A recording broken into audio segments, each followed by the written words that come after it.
కోటి చంద్రశేఖర సరస్వతి స్వామి వారి జన్మదినోత్సవం కూడా ఇది మనకెంతో అదృష్టం. నడిచే దేవాలయం చంద్రశేఖర సరస్వతి స్వామి అంటే నడిచే దేవాలయం. మరి దేవాలయం అంటే గర్భగుడిలో దేవుడు ఉన్నాడు. ఆ దేవుడు ఉన్నాడు కాబట్టి మనం దేవాలయం అంటున్నాం. అయితే ఎవరైతే మనం దేవాలయం దేవాలయం అని ప్రార్థన చేస్తున్నామో, అనుకుంటున్నామో, భక్తిపూర్వకంగా సంచరిస్తున్నామో, ఆ పరమాత్మకు నమస్కారం చేసుకుంటున్నామో వాళ్ళందరం ఎవరం? మనందరం ఎవరు? దేవాలయం కాదా? ప్రతి ఒక్కరిలో కూడా దేవుడు ఉన్నాడు కదా. దేవుడు ఎక్కడ లేడు, కాకపోతే మనం గుర్తించటం లేదు. నెంబర్ 1. నెంబర్ 2, ప్రకటించడం లేదు. అక్కడ చక్కగా ప్రకటన అవుతుంది, అడ్డమే లేదు ప్రకటన కావడానికి. అందుకనే నడిచే దేవాలయం. మనం కూడా దేవాలయాలే. శరీరం దేవాలయం. వాస్తవం చెప్పాలంటే శరీరంలో నుంచి ప్రాణం వెళ్ళిన తర్వాత కూడా శరీరం పరమాత్మలో భాగం కంటే అన్యం కాదు. అప్పుడు కూడా అది పరమాత్మలో ఒక భాగమే. అయితే అంతవరకు ఆ శరీరానికి జడత్వం లేకుండా చలించడానికి ఆధారమైనటువంటి, అది కుడిపోకుండా నశించకుండా ఆధారమైనటువంటి అందులో ప్రాణం ఉంది. కాబట్టి ప్రాణం ఉండడమే కాకుండా ఇంకా మిగతా ఏ ప్రాణుల్లో కూడా వ్యక్తం కానటువంటిది, వ్యక్తమయ్యే అవకాశం ఉన్నటువంటిది ఒకటి ఉంది. కాబట్టి లక్షణాలు కూడా చాలా ఉన్నాయి. కాబట్టి దీనికి చాలా ప్రత్యేకత ఉంది. కాబట్టి అనుకుంటే మిగతా ప్రాణులన్నీ ఒకవేళ దేవాలయంగా ప్రకటన అవ్వడం కానీ నడవడం కానీ చేయలేమో, కానీ మనిషి మాత్రం చేయగలరు. అవకాశం మనకే ఉంది. మనం లేదనుకున్నామనుకో లేకుండా పోవచ్చు, ప్రయత్నం చేయం కదా. లేదనుకోవడమే మృత్యు అయిపోయింది, డెడ్. మనం ప్రయత్నం చేయం. ఎప్పుడు మనం నిన్న అనుకున్నట్టుగా జీవితో ఉండాలి, అప్పుడే పుట్టినట్టుగా ఉండాలి.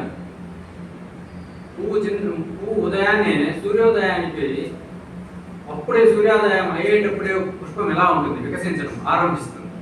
అలా ఉండాలి వికసించడానికి. ఏం అడ్డంకులు లేవు. మన అడ్డంకులంతా మనం సృష్టించుకొని, ఏర్పరచుకొని, కట్టకట్టుకొని, దాచిపెట్టుకొని, మన బ్రెయిన్లో నిల్వ చేసుకుని ఒక బ్యాగ్లో భద్రంగా పెట్టుకొని, నెత్తి మీద పెట్టుకొని మోస్తూ ఉన్నాం. అదే మన అడ్డంకి. నేను అనుకున్నాను కదా ఏమని, బ్యాగ్ అండ్ బ్యాగేజ్. ఈ బ్యాగ్ అండ్ బ్యాగేజ్ని మనం వదిలేస్తే, తీసేస్తే అప్పుడు మనం ఎవరం? అప్పుడు మన దేవాలయం కాదా? ఒకవేళ ప్రస్ఫుటంగా ప్రకటన కాకపోతామేమో కానీ దేవాలయం మాత్రం నిజమే. అంటే నువ్వు దేవాలయంగా వ్యక్తమవ్వాలంటే, ఉండాలంటే మొట్టమొదట చేయాల్సింది మనం కల్పించుకొని తయారు చేసుకొని మూట కట్టుకున్నటువంటి జ్ఞాపకాల సంచికను పక్కన పెట్టాలి. అలా పక్కన పెడితే ప్రతి ఒక్కరూ నడిచే దేవాలయాలు. అయితే మనం పోలుస్తున్నాం ఎవరితో? చంద్రశేఖర సరస్వతి స్వామి వారితో. అలా పోలిక పనికిరాదు. ఎవరికి వాళ్ళే. అంత ఇంత అనే పోలిక ఎక్కడ వచ్చిందో అక్కడ నేను వచ్చి కూర్చుంటాను. నేనంత కాదులయ్యా, నాకంత లేదులయ్యా, మామూలు చెంతలు కట్టా ఉంటాం. నాకంత లేదు ప్రతి ఒక్కదానికి అది ఒక పదం బాగానే ఉంది, అలవాటుగా అంటున్నాం. కానీ అలవాటుతో పాటు దాని లోపల కూడా నాకు ఎందుకు శ్రమ పడ్డాం, నేను శ్రమను మానేద్దాం, పోటీ పడము, తెలుసుకోవడానికి ప్రయత్నం చేయమనేటువంటిది మనకు తెలియకుండా లోపల గాఢంగా పెనవేసుకుని పోయినటువంటి ఒక అనుభూతి. అది మనల్ని చేయదు, మనకు తెలియదు. మనకి సహజంగా ఉన్నాం అనుకుంటాం, కానీ మన లోపలనే కొన్ని అనుభూతులు లోపల జ్ఞాపకాల్లో మన బ్రెయిన్లో పెనవేసుకొని పోయినాయి. మనం మామూలుగా ఏదో జనరల్గా మాట్లాడేటో తమాషా మాట్లాడేస్తుంటాం, కానీ వాటి వెనుక ఏం జరిగిపోతుంది, మనల్ని అక్కడికే లిమిట్ చేసేస్తున్నాయి. హద్దులు మనకు ఏర్పడిపోయినాయి, అక్కడికే మనం లిమిట్ అయిపోతున్నాం. లిమిట్ అయినప్పుడు మనం దేవాలయంలాగా దేవుడిలాగా ఎట్లా ప్రకాశించగలుగుతాం? అసలు నేను ఎక్కడ పుడుతుంది? ఎప్పుడైతే నువ్వు చిన్న దానితోటి, పరిమితమైన దానితోటి తాదాత్మ్యం చెందుతావో, దానితో ఏకమవుతావో, ఆ క్షణంలోనే నేను పుట్టడానికి ఇలా పరిమితమైన దానితో ఐడెంటిఫై ఏకాత్మం కావడానికి మధ్యన ఎంతో తేడా ఉండదు, టైం ఎంతో ఎక్కువ ఉండదు, ఒకేసారి జరిగింది. కాబట్టి పరిమితం అనుకోవడమే నేను మూలం. అసలు ఆ తాటే రాకూడదు. నేను పరిమితం, అసలు నేను పరిమితము అంటున్నావంటే నిన్ను నువ్వు విభజించుకుంటున్నావు. అసలు నువ్వెవరు? చూస్తే ఇదంతా సృష్టి ఉంది, జగత్. ఈ జగత్తులో ఎన్నో ఉన్నాయి, చెట్లు ఉన్నాయి, చేపలు ఉన్నాయి, వస్తువులు ఉన్నాయి, గోడలు ఉన్నాయి, ఇళ్ళు ఉన్నాయి, ఎన్నో ఉన్నాయి. అలాగే మనుషులు కూడా ఉన్నారు, శరీరం కూడా ఉంది, ఈ శరీరం ఉంది, ఆ శరీరం ఉంది, అన్ని శరీరాలు ఉన్నాయి. ఇవన్నీ దేంట్లో ఉన్నాయి? జగత్తులో, ప్రకృతిలో ఉన్నాయి. మరి ప్రకృతి కంటే అన్యమా ఇది? ఈ శరీరం ప్రకృతి కంటే అన్యమా? అంటే నేను ప్రకృతి కంటే అన్యమా? కాదు, ప్రకృతిలో నేను ఒక భాగమే. నేనేం ప్రకృతిలో ఒక ప్రత్యేకంగా వచ్చినటువంటి ఒక వస్తువు కాదు, ఒక వ్యక్తిని కాదు. ఎందువల్ల నేను ఒక ప్రత్యేకమైన భావన నాకు కలిగింది? నేను ఈ దేహం నేను అనుకోవడం వల్ల. దీనికి మూలం ఉంది, మనం అన్నీ చెప్పుకుంటున్నాం, కానీ దీనికి కనుక కాదులేవయ్యా అని మన మనసులోనే లోపల అంటూ ఉంటుంది. దీనికంటే ఏదో ఉందిలే, ఏదో ఇది అనుకున్నట్టు మాత్రం అవుతుందా, కాదు ఏదో ఉంది అని అన్ని లోపల మనం ఇట్లా అనుకుంటుంటాము, అన్ని అంగీకరించినట్టే ఉంటుంది, కానీ లోపల మాత్రం లేదులే అని ఒక వ్యక్తి కొడతా ఉంటుంది. మనం అంటే మనసుకి ఎంత శక్తి ఉందంటే ఒకే క్షణంలో, ఒకే సమయంలో ఒక ఆలోచన పట్టుకుంటుంది, అదే సమయంలో దానికి వ్యతిరేక్తమైన ఇంకొక ఆలోచన కూడా పట్టుకుంటుంది. ఈ పని చేద్దాం, వద్దులే మరొక పని చేద్దాం, రెండో ఆలోచనలు వస్తాయి. అప్పుడే సందిగ్ధత, ఏం చేద్దాం అనేది అర్థం కాదు. అంటే మనసుకు అంత శక్తి ఉంది, ఒక ఆలోచన కాదు, ఎన్నో ఆలోచనలు కూడా వస్తాయి. మరి ఆ ఆలోచన అన్ని రకాలుగా వస్తూ ఉంటే నీవెవరు? ఇంతసేపు అంటే మనసు ఏదో సపరేట్గా చెప్పి మనసు అన్ని రకాలు వస్తున్నాయి, చాలా బాగా చెప్పుకున్నాం. ఇంకొక విషయం, నిన్న మనం మధ్యలో టెస్ట్ చేసుకున్నాం. అనుభూతి కలిగిందా లేదా? ఒక క్షణమైన అనుభూతి అనిపించిందా? చెందామా? ఇంకొక టెస్ట్ ఏంటి అంటే, ఒకవేళ మనం గుర్తించలేదు, నేను గుర్తించానని నాకు తెలియటం లేదు, నేను ఎక్కడ గుర్తించాను, అది గుర్తిస్తే ఎలా ఉంటుంది? ఎంతో అయిపోతాం, ఇట్టే ఉంటామా? గుర్తించిన మరుక్షణంలో ఏదో అయిపోతుంది, కాబట్టి నేను గుర్తించాను. ఇట్లా రకరకాల లాజిక్లు, రీజనింగ్లు పెట్టుకుంటాం పక్కన. ఈ రీజనింగ్ లాజిక్లు అంతా ఎక్కడి నుంచి నేర్చుకున్నాం మనము? మన చుట్టుపక్కల వాళ్ళ దగ్గర నుంచే. మనం పుట్టినప్పటి నుంచి, మనం గుర్తిరిగినప్పటి నుంచి అమ్మా నాన్నలు, ఇంకా ఏంటి మన మన టీచర్లు, చుట్టుపక్కల ఉన్న వ్యక్తులు, సమాజం, ఈ నుంచే కదా నేర్చుకున్నాము. నువ్వు కొత్తగా ఎక్కడి నుంచి నేర్చుకోవచ్చు? ఏదో నువ్వు పెద్ద రీజనింగ్ ఇస్తున్నావే, ఈ రీజనింగ్ మీది కాదు, ఈ సమాజందే. అది కూడా ఇప్పటిది కూడా కాదు, ఈ క్షణంలో కూడా కాదు, నీ కొత్తగా విశేషంగా వచ్చిన నువ్వు ఒక సైంటిస్ట్గా కనుక్కున్నది కూడా కాదు, గతంలోనిదే. ఎవరో అన్న మాటలు, ఎవరో తయారు చేసిన మాటలు, అదే పదాలు మనం అదే మాట్లాడుకుంటూ ఉంటాం. మరి మన కొత్త ఏముంది? నాలో విశేషం ఏముంది? ఇది కాదులే, అది కాదులే అనుకుంటుంటాం. ఇక్కడ ఏంటంటే కొత్తగా విశేషంగా ఉండాలి, ఇప్పుడే పుట్టినట్టు ఉండాలి, నిత్య నూతనంగా ఉండాలి. అదేంటి? గతం లేకుండా ఉంటే అప్పుడు నిత్య నూతనంగా ఉంటుంది. గతం అంటే ఏంటి? నేను అనుకున్నాం, రెండు చెప్పుకున్నాం గతం. మొట్టమొదటేమో ఆలోచన అనుకున్నాం, చాలాసేపు ఆలోచన మీద నడిచింది. తర్వాత కొత్తగా ఇంకో దాన్ని కూడా అనుకున్నాం, అది లోపల అది ఉంటుంది, అది కొంచెం గుర్తించడం కష్టము, కొంచెం లోతుగా పోతే కానీ దాన్ని గుర్తించలేము అనుకున్నాం. అదేంటి, వస్తానికి కూడా ఆలోచనలో భాగమే. అది ఎమోషన్, భావోద్వేగం. ఆలోచన అనేది పదాలు అక్షరాలుగా ఉంటుంది, ఎమోషన్గా కూడా ఉంటుంది. ఇంకా మనం చక్కగా లోపలికి పోయామంటే సబ్జెక్టులోకి, నన్ను సాహంకారస్య కించిత్ జీవ ఇత్యుచ్యతే అంటాం.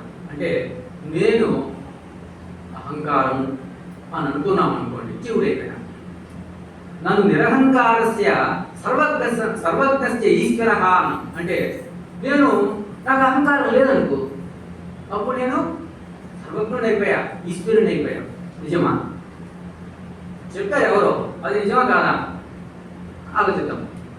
ఆలోచన అనే దాన్ని మనం ఉపయోగించుకోవచ్చు, కానీ ఆలోచన మనం కాదు. అది ఇంపార్టెంట్. నేను శ్రీధర్ బాబు అని ఒక మాట నేను అన్నానంటే అది ఒక ఆలోచన, అది నిజం కాదు. నేను శ్రీధర్ బాబు అని వ్యవహారికంగా ఉపయోగించుకోవడానికి అది ఓకే, కానీ అసలు నేనెవరు అంటే ఈ ఆలోచన మాత్రం కానటువంటి, కానీ ఆలోచన మనం వ్యావహారికంగా అయితే ఉపయోగించుకోవచ్చు. అలాగా మన ఆలోచనలు ఇందా కూడా అనుకున్నాం, ఆలోచనలు అయితే ఉపయోగించుకోవచ్చు. ఇప్పుడు అహంకారం అంటే ఏంటంటే కించిజ్ఞత్వం, చిన్న దానితో, పరిమితమైన దానితో ఇది నేను అని అనుకొని, నేను అనుకుంటే అది అహంకారం. నేను ఇది అనుకుంటే చిన్న పరిమితమైన దాంతో అనుకున్నాం కాబట్టి అహంకారం. అంటే అహంకారం ఏంటి అంటే మనం డీప్గా పోతున్నాం, చొచ్చుకొని పోతున్నాం, అంటే మెల్లమెల్లగా చొచ్చుకొని పోతున్నాం లోపలికి. ఎట్లా? అహంకారం అంటే ఏంటి? ఎప్పుడైతే ఈ శరీరం నేను అన్నానో, శరీరం నేను అని అనుకున్నానో, అనుకున్న క్షణంలో నీ మానసిక స్థితి ఏమిటి? అది అహంకారం. నేను శ్రీధర్ బాబు, ఆ పదం అహంకారం కాదు. కంప్యూటర్ కూడా నేను శ్రీధర్ బాబు అని ఇస్తుంది, అంత మాత్రం అక్కడ అహంకారం ఉన్నట్ట కాదు కదా. రోబో కూడా I'm so and so mister John అంటుంది, అహంకారమా? కాదు. కానీ ఇక్కడ నేను శ్రీధర్ బాబు అన్నానంటే లోపల ఒక మానసిక స్థితి ఏర్పడిపోతుంది, అది అహంకారం. ఇంకా ఇంపార్టెంట్ విషయం ఏంటంటే, మనం నిన్న అనుకున్న విషయాల్లో ఆలోచనలను, అక్షరాలు, పదాలను, భావాలను, అనుభూతులను వీటిని వేరు చేసి చూడాలి. వేరు చేస్తే ఏమవుతుంది? సబ్జెక్ట్లో పరిగెడుతూ వస్తూ ఉంటుంది ఎంతెంతో. ఎట్లా అంటే స్థూల శరీరం, సూక్ష్మ శరీరం, కారణ శరీరం. ఏంటి? మనం డీపో లోపలికి పోయి బట్టి కొట్టాల్సిన అవసరం లేదు, జనరల్గా ఆలోచిద్దాం. శరీరం మనకు తెలుస్తానికి పెద్ద హిస్టరీ వెళ్ళుకోవాల్సిన అవసరం లేదు. సూక్ష్మ శరీరం అంటే ఏంటి? ఆలోచన. సింపుల్గా చెప్పుకుంటే అనేక రకమైన ఆలోచనలు మనం చేస్తున్నాము. ఈ ఆలోచనలతో కూడినటువంటి సమూహంతో కూడినటువంటి పరిమాణంగా ఉన్నటువంటి ఏదైతే ఉందో దాన్ని మనం మనసు అంటాం, లేదా సూక్ష్మ శరీరం అంటాం. ఇప్పుడు మన సూక్ష్మ శరీరం అంటే ఏదో అర్థమైంది.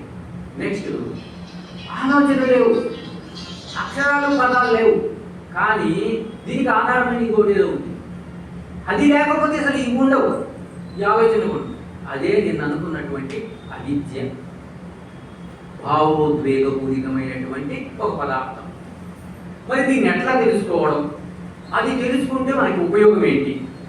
ఇప్పుడు మనం ఎందుకు దాన్ని తెలుసుకోవాలనుకుంటున్నాం, అది తెలుసుకుంటే మనకు ఉపయోగం ఏంటి? ఇప్పుడే అనుకున్నాం అహంకారం. మరి అహంకారం అంటే ఏంటి? అహంకారం అంటే పదం. ఆలోచనలో ఉన్నటువంటి అక్షరాలు, పదాలతో ఉన్నటువంటి పదం చదవాలి. మరి దాని యొక్క మూలం ఏంటి? ఒక ఉద్వేగము, భావము, ఒక అనుభూతి ఏదో ఉండాలి కదా. అది ఇప్పుడు చెప్పుకున్నాం పక్కన. దాన్ని మనం గుర్తించాలి. దాన్ని నువ్వు గుర్తించి ఫీల్ అవ్వడం అంటే ఒక ఫీలింగ్ మనం తెచ్చుకోవడము ఫీల్ అవ్వడమే. ఒక ఫీలింగ్ వచ్చినప్పుడు దాన్ని గమనించి ఇది ఫీలింగ్ అనుకోవడం కూడా ఫీలింగే. రెండు ఉన్నాయి ఇక్కడ. ఫీల్ అవ్వడం లేదు, ఫీలింగ్ వచ్చింది అనంతరం సహజంగా న్యాచురల్ ఫీలింగ్ వస్తే ఇది ఫీలింగ్ అని గుర్తించడం లేదు. ఇక్కడ న్యాచురల్గా దానంతటికి వచ్చిన ఫీలింగ్ అది. ఏది?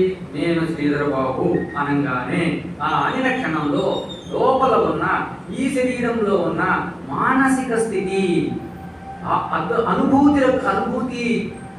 అనుభూతిలో ఉన్న స్థితి, మానసిక స్థితి కూడా అక్షర పదాలు కాదు, తీసేసాం, ఖాళీ అయిపోయింది. ఇందాక మనం అనుకున్నాం శూన్యం కాదు, ఖాళీ. ఖాళీ అంటే పంచేంద్రియాలతో తెలియనటువంటి దాన్ని మనం ఖాళీ అంటున్నాం. ఎందుకు ప్రతి ఒక్కదాన్ని గట్టిగా మళ్ళీ మనం అనుకుంటున్నాం అంటే మనం పోల్తా పడుతున్నాం, పోల్తా పడకుండా మనం గుర్తు చేసుకుంటున్నాం అనమాట. పంచేంద్రియాలతో గుర్తించడం లేదు శూన్యమని అనుకోవడం, కానీ అది ఖాళీ అనుకుంటున్నాం. కానీ నిజానికి అక్కడ ఇది కాకుండా వేరేది ఏదైనా మనం దేనితోనైనా గుర్తించగలిగితే అక్కడ వేరేది ఉంది. ఎందుకంటే ఫర్ ఎగ్జాంపుల్ చాలా వస్తువులు మన కంటికి కనబడవు, కానీ మైక్రోస్కోప్ కనిపిస్తాయి కదా కొన్ని. అలాగే ఈ పంచేంద్రియాలతో అక్కడ శూన్యంలో ఏముందో తెలియదు, కానీ వేరే ఇంకొక దాంతో కానీ మనం చూడగలిగితే పర్సెప్షన్ చేయగలిగితే అది తెలుస్తుంది. సరే, ఇదంతా ఎందుకు పోవాలంటే అసలు అహంకారం అంటే ఏదో తెలియదు. చిన్నప్పటి నుంచి పుట్టినప్పటి నుంచి మనం అహంకారం అంటే మాట్లాడతాం, మమకారం అంటే ఏదో మాట్లాడతాం, కోపం అంటే ఏంటి అంటాం, క్రోధం అంటే ఏంటి, రాగం అంటే ఏంటి, ద్వేషం అంటే అని మాట్లాడుతుంటాం. అదే రాగద్వేషాలు ఉండకూడదు. మరి ఏంటిది? ఏదో చేతిలో పెట్టు. రాగం అంటే ఏదో, ద్వేషం అంటే ఏదో చేతిలో పెట్టి తెలుస్తుంది కదా నాకు. అంటే సరే చేతిలో పెట్టలే, కనీసం నేను పర్సెప్షన్ చేయగలిగే విధంగా చెప్పు. రాగం అంటే ఏంటి, ద్వేషం అంటే ఏంటి? చెప్పానయ్యా, నాకు దేని మీదైనా ఇష్టం కలిగితే రాగం, అయిష్టం కలిగితే ద్వేషం. ఇష్టం కలిగితే రాగం, అయిష్టం కలిగితే ద్వేషం. నేను పట్టుకోలే, నాకేం అందల. కొంచెం డీప్గా వెళ్తే ఎప్పుడైతే ఒక వస్తువు మీద కానీ ఒక విషయం మీద కానీ మనకు ఇచ్చగలిగే అది కావాలి అనిపిస్తుందో, ఆ అనిపించిన క్షణంలో నీ లోపల ఉన్న నీ మానసిక స్థితి రావాలి. That is the moment of some atoms in the body. ఇక్కడ చెప్పాలంటే నీ శరీరంలో అత్యంత సూక్ష్మమైనటువంటి లోపలికి పోయేటువంటి ఎలా ఉంటుంది, బయటికి కనిపించే ఒక ఎముక ఎలా ఉంటుందో అలాగా మన కండలు లోపల ఉన్నటువంటి శరీరంలో ఇంకా చాలా స్మూత్గా. గుండె ఎలా ఉంటుంది, ఆ గుండె చెస్ట్ లోపల ఎలా ఉంటుంది, అక్కడ చాలా స్మూత్గా ఉంటుంది. ఆ స్మూత్గా ఉన్నటువంటి చర్మం మీద మూమెంట్ వస్తుంది. ఆ మూమెంట్ ఏంటయ్యా అంటే ఆ మూమెంట్ను నువ్వు ఫీల్ అయ్యావా? ఇక్కడ ఫీల్ అయ్యా అంటే నువ్వు కొత్తగా ఫీల్ కావడం కాదు, గుర్తించావా? ఆ ఫీలింగ్ నువ్వు గుర్తించావా? ఒకవేళ నువ్వు గుర్తిస్తే యూ క్యాచ్ నీకు రాగం అనేది ఏదో తెలుసు. అంతవరకు నువ్వు రాగం గురించి మాట్లాడుతున్నావు కానీ నీకు రాగం అంటే తెలియదు. అలాగే ఇంకా ఆటోమేటిక్గా తెలిసిపోయింది. ద్వేషం అంటే ఏంటి? ఈ వస్తువు నాకు వద్దు, అదే ఎదురా ఇటువంటి వాడు, ఇలాగ మనకు నెగటివ్ అవసరం కలుగుతుంది. అలా అవసరం కలిగేటప్పుడు మన మానసిక స్థితి ఎలా ఉంది, ఆ మానసిక స్థితి కూడా ఎక్కడ ఎలా ఉంది. మానసిక స్థితి అంటున్నాము, ఎక్కడుంది మనసు? దాని కదిలికి ఎక్కడుంది? ఎక్కడో నీ శరీరంలో ఈ భావన కలిగిన సమయంలో, అవసరం కలిగిన సమయంలో నీ శరీరంలో ఎక్కడో సూక్ష్మంగా ఒక కదలిక చెలిస్తూ ఉంది, కదులుతూ ఉంది. దాన్ని నువ్వు గుర్తిస్తే అది ద్వేషం. అది గుర్తించకపోతే రాగద్వేషాలంటే తెలియదు, మాట్లాడుతున్నాం అంతే. చాలా ఇంపార్టెంట్ పాయింట్ కాబట్టి దీన్ని అంత విడమర్చి మనం చెప్పుకోవాల్సి వచ్చింది. ఎందుకంటే అంత సబ్జెక్ట్ తెలుసు, కానీ ఇబ్బంది అంతా ఇదే. కోపం గురించి తెలుసు, మరి కోపాన్ని పోగొట్టుకోగలమా? పోగొట్టుకోలేము. కంట్రోల్ చేయగలమా? చేయలేము. వచ్చేస్తుంది అంతే, ఎక్కడి నుంచి వచ్చింది తెలియదు, టక్కన వచ్చేస్తుంది. కానీ ఆ వచ్చిన క్షణంలో దాన్ని చూడగలమా? కనీసం అంత ఓపిక ఉంటుందా? నేను అనుకున్నాం కొంచెం సూక్ష్మంగా సాధన చేస్తే దాన్ని మనం గమనించవచ్చు. అది ఎలా వస్తున్నది, అది ఎలా పోతున్నది. కోపం మనకే వచ్చేది. ఒకరికి చెప్పండి, ఆ సమయంలో నేనే కోపం అయిపోతా, ప్రత్యేక సపరేట్ కూడా ఉండదు, నేనే కోపం అయిపోతా ఆ క్షణంలో. ఒకడు అంటారు కదా, ఏమని, నాకు కోపం వచ్చిందంటే ఇంకా నేను మనిషిని కాదంటాడు. అంటే అర్థం ఏంటి? ఆ సమయంలో తను మర్చిపోతాడు. మర్చిపోయి కోపమే అవుతున్నాడంటే కోపం అనేటువంటి ఒక మానసిక స్థితి అయిపోతున్నాడు. ఆ మానసిక స్థితిని మన శరీరంలో ఎక్కడుందో గమనించగలమా, దాన్ని మనం పర్సెప్షన్ చేయగలమా అంటే చేయగలం. మనసుతో అది సాధ్యం. ఒకవేళ చేయగలిగితే ఏమవుతుంది? మళ్ళీ నేను చెప్పుకున్న పాయింట్కి మళ్ళీ వెళ్ళాలి. దేన్నైనా ఒక చిన్న పిల్లవాడు చూసినట్టుగా నిష్పక్షపాతంగా సాక్షిగా వద్దు కావాలి అనుకోకుండా, కేవలం ఇది మంచి చెడు అనుకోకుండా స్పష్టంగా దాన్ని చూస్తే, స్పష్టంగా ఒక చిన్న పిల్లవాడు చూసినట్టు స్పష్టంగా చూడమంటే అంటే నీరసం ఉండకూడదు, లేజీగా ఉండకూడదు. అందుకని మనం గుణాలు కూడా చెప్పుకుంటున్నాం. ఏమని? తమో గుణం, రజోగుణం, సత్వగుణం. నువ్వు తమో గుణం అంటే నువ్వేం చూస్తావు? చూడలేవు. ఒకవేళ అది ఇచ్చినా కూడా నువ్వు చూడలేవు. దాంతో పాటు నువ్వు పరిగెడతావు. కోపం వస్తే కలుస్తావు, కొడతావు, అయిపోయింది, రియాక్షన్ చేసేస్తావు. అలా కాకుండా రియాక్షన్ చేయకుండా కోపం వచ్చింది నువ్వు గుర్తిస్తున్నావు, కానీ నువ్వు రియాక్ట్ చేయట్లేదు. నేను తిట్టాడు లేదా కట్టి తీసి కొట్టాడు, కానీ నువ్వు రియాక్ట్ కావట్లేదు, కానీ కోపం అయితే వచ్చింది. అది కోపం రావడం అనేది సృష్టి ధర్మం, దాన్ని అడ్డుకోవాల్సిన అవసరం లేదు. కానీ దాన్ని వచ్చినప్పుడు దాన్ని గుర్తించడం ఇంపార్టెంట్. గుర్తించడం ఎక్కడ గుర్తిస్తావో నీ లోపలనే వస్తుంది. నీ లోపల అంటే ఎక్కడ? మనం అన్ని పదాలన్నీ అట్లా వాడుతూ ఉంటాం. వాస్తవానికి చెప్పాలంటే ఈ పదాలకి మాటలంతా కూడా నిన్ను అనుకున్నాను కరెక్ట్ కాదు, కానీ వాటితోటి మనం విషయాన్ని తెలుసుకోవాలి. అవి కొంచెం దగ్గరికి తీసుకుపోతాయి కాబట్టి వాటిని ఆధారం చేసుకుని మన విషయాన్ని పట్టుకుంటాం. ఈ కోపము వచ్చినప్పుడు అదేంటి? ఈ శరీరంలో, నేను ప్రత్యేక శరీరం అంటున్నా, నేను అనుకున్నా, ఈ శరీరంలో ఎక్కడో ఒక చోట కొన్ని అణువుల చలనంగా ఉంటుంది. మంటగా ఉండొచ్చు, గుండెలో రైళ్లు పరిగెత్తినట్టు ఉండొచ్చు. మనం అప్పుడప్పుడు అంటారు నాకు తక్కువ పోయినట్టుంది అంటారు. ఎక్కడ తక్కుపోయింది? ఏమన్నా పోసాడు? నేను ఏమన్నా పోయలేదు కాదు. లోపల ఫీలింగ్ అన్నమాట, అనుభూతి అట్లా ఉంది, నీకు తెలుస్తుంది. కానీ మనం ప్రత్యేకంగా నీకు అనుభవం ఉందంటే ఏం లేదు, అనుభూతి ఏం లేదు, నాకేం తెలియటం లేదు అంటాం. కానీ నువ్వే అంటావు మళ్ళీ ఏమని, మంట పుడుతుందిరా, ఇట్లా మనం చూస్తే కదా మంట పుడుతుంది అంటాం. అంటే అదే నువ్వు గుర్తించావు, మాట్లాడుతున్నావు, కానీ ఇంకొంచెం వెనక్కి తిరిగి లోపల నిజంగా మంట ఎక్కడ, ఎలా కనిపిస్తుంది, ఎలా చూస్తున్నావు, దాని పర్సెప్షన్ నాకు అర్థమవుతుందా? ఓ ఇది కదా కోపం అంటే అనేది మనగా చూసామంటే కొంచెం లోపలికి వచ్చాడు. అలా చూస్తే ఇందాక అనుకున్నట్టు స్థూల శరీరం అయిపోయింది, అది ఈజీ. ఇందాక అనుకున్న మాటలు, పదాలు, ఆలోచనలు సూక్ష్మ శరీరం అయిపోయింది. వీటిని కానీ మనం చూడటం మొదలు పెడితే కారణ శరీరాన్ని చూస్తున్నట్టు లెక్క. నీ లోపల అవల కరెక్ట్ కాదు, శరీరం లోపల ఎప్పుడెప్పుడు ఏ అనుభూతులు వస్తే, ఫీలింగ్స్ వస్తే, ఆ ఫీలింగ్స్ను ఒక ఆబ్జెక్ట్ లాగా నువ్వు చూడగలిగితే, గుర్తించగలిగితే, ఒక పిల్లవాడిలాగా నాకేం తెలియదు, దీన్ని ఏం చేయాలి, దీన్ని కంట్రోల్ చేయాలా లేదా ఎలా కంట్రోల్ చేయాలి, ఈ ఆలోచన అంతా ఏం లేకుండా వచ్చింది, చూశానంతే, కొత్తగా చూశాను, ఏదో చేయాలని చూడాలి, వచ్చింది ఇదేంటా అని చూసా అంతే. చూసిన మరో క్షణంలో అలాగా నువ్వు చూస్తే చిన్న పిల్లవాడికి ఎంత శక్తి ఉంటుంది.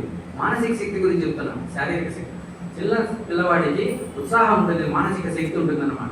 నిద్రపోయినట్టు జ్ఞాపకాల సంచిక వాడిని బాధ పెట్టదు, మనల్ని బాధ పెడుతూ ఉంటుంది. నాకు అనుకోలేదు, నేను చేయలేదు, నా వల్ల కాదు, ఇది నేను ఎక్కడ చేస్తా, ఇన్ని సంవత్సరాలు చెప్పింది, 50 ఏళ్ళు వచ్చినాయి, 60 ఏళ్ళు వస్తుంది, ఇంకా మేమేం చూస్తామయ్యా, మాకేం చెప్తుంది. మానసిక శక్తి అది కాదు. నువ్వు ఏ ఆలోచన లేకుండా నీ బ్యాగ్ అంతా పక్కన పెట్టు, అది శక్తి, అది మానసిక శక్తి.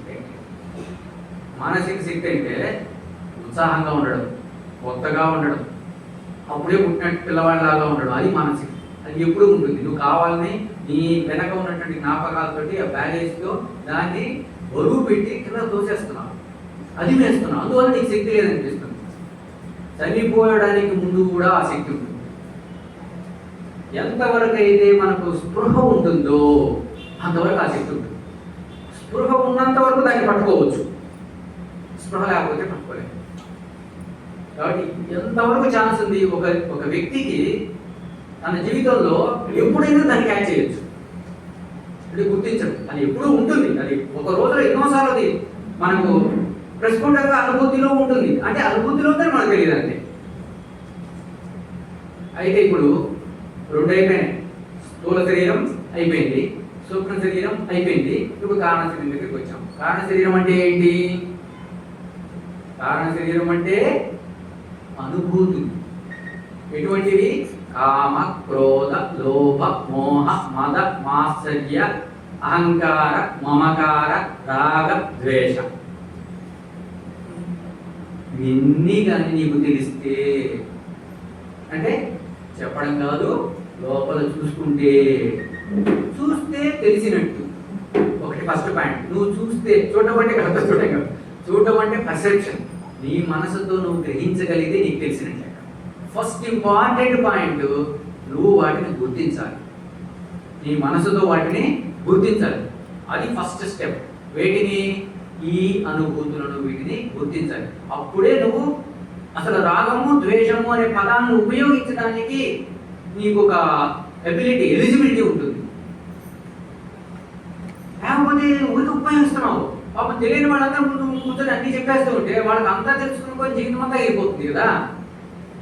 ముందు అసలు ఇవన్నీ ఏంటి, ఈ అనుభూతులన్నీ ఏంటి, ఇవి మన శరీరంలో చూడొచ్చా, చూస్తే ఎక్కడెక్కడ చూడొచ్చు, ఎలా చూడొచ్చు, చూడడానికి ఏమైనా సాధన ఉందా? మనం నువ్వు చూడొచ్చు అంటే వెంటనే చూడొచ్చనే తల ఊపకూడదు. ఎందుకంటే చూడొచ్చు తల ఊపామనుకోండి, పరీక్షణలో చూడాలి కదా. అంటే ఎందుకు తల ఊపుతున్నాం? అలవాటైతే ప్రతి ఒక్కదాన్ని అలా తీసేసుకుంటాం గ్రాంటెడ్గా. చెయ్యం, మళ్ళీ చెయ్యాలి. మన కాలేజ్ అది అందలేదనుకో, నాకు అందలేదని చెప్పాలి. మరి అవతల వ్యక్తి చెప్పాడు, నేను చెప్తున్నాను, మరి నీకు అందలేదు కదా అని అడిగాడు అనుకో, మీరు చెప్తున్నారు బాగానే ఉంది, నాకు అందేదని చెప్పాలి కదా. ఒకవేళ ఏదైనా నాకు తెలుసుకోవడానికి అవకాశం ఉంటే చెప్పండి, అది కూడా. లేకపోతే మేమేమంటాం, గమ్మునింటాం, వాళ్ళ ఇంటికి పోతాం. ఏదో చెప్పాడు అప్పుడు బాగుంది, అది ఎన్ని మనకు వచ్చేవా, చచ్చేవా, మనకు అర్థమయ్యేవా, ఇదే మనం వెనక రొటీన్ అదే వస్తుంది అనమాట. అది రాకుండా అంటే ఏం చేయాలి? నిజంగా అది చూడొచ్చా, వస్తే పడాలి మనలో. చూడొచ్చు అంటే ఎలా చూడొచ్చు, దానికి ఏం చేయాలి, పట్టుకోవాలి వాటిని. ఇప్పుడు ఉత్సాహంగా దానికి నాకు ఎట్టయినా కావాలి అనుకునేవాడు ఏం చేస్తాడు? వాడికి డూ ఆర్ డై అనే పొజిషన్లో ఉన్నాడు అనుకోని, సామాన్యం చేస్తాగా నేను పట్టుకోవాలనుకున్నవాడు ఏం చేస్తాడు? దాన్ని తెలుసుకుంటాడు ఖచ్చితంగా. ఊరుకోడు. ఆ తపన మోక్షమే భూయా ఇది ఇచ్చా, అది ఎంత తీవ్రంగా ఉన్నా అంత తీవ్రంగా ఉండాలి.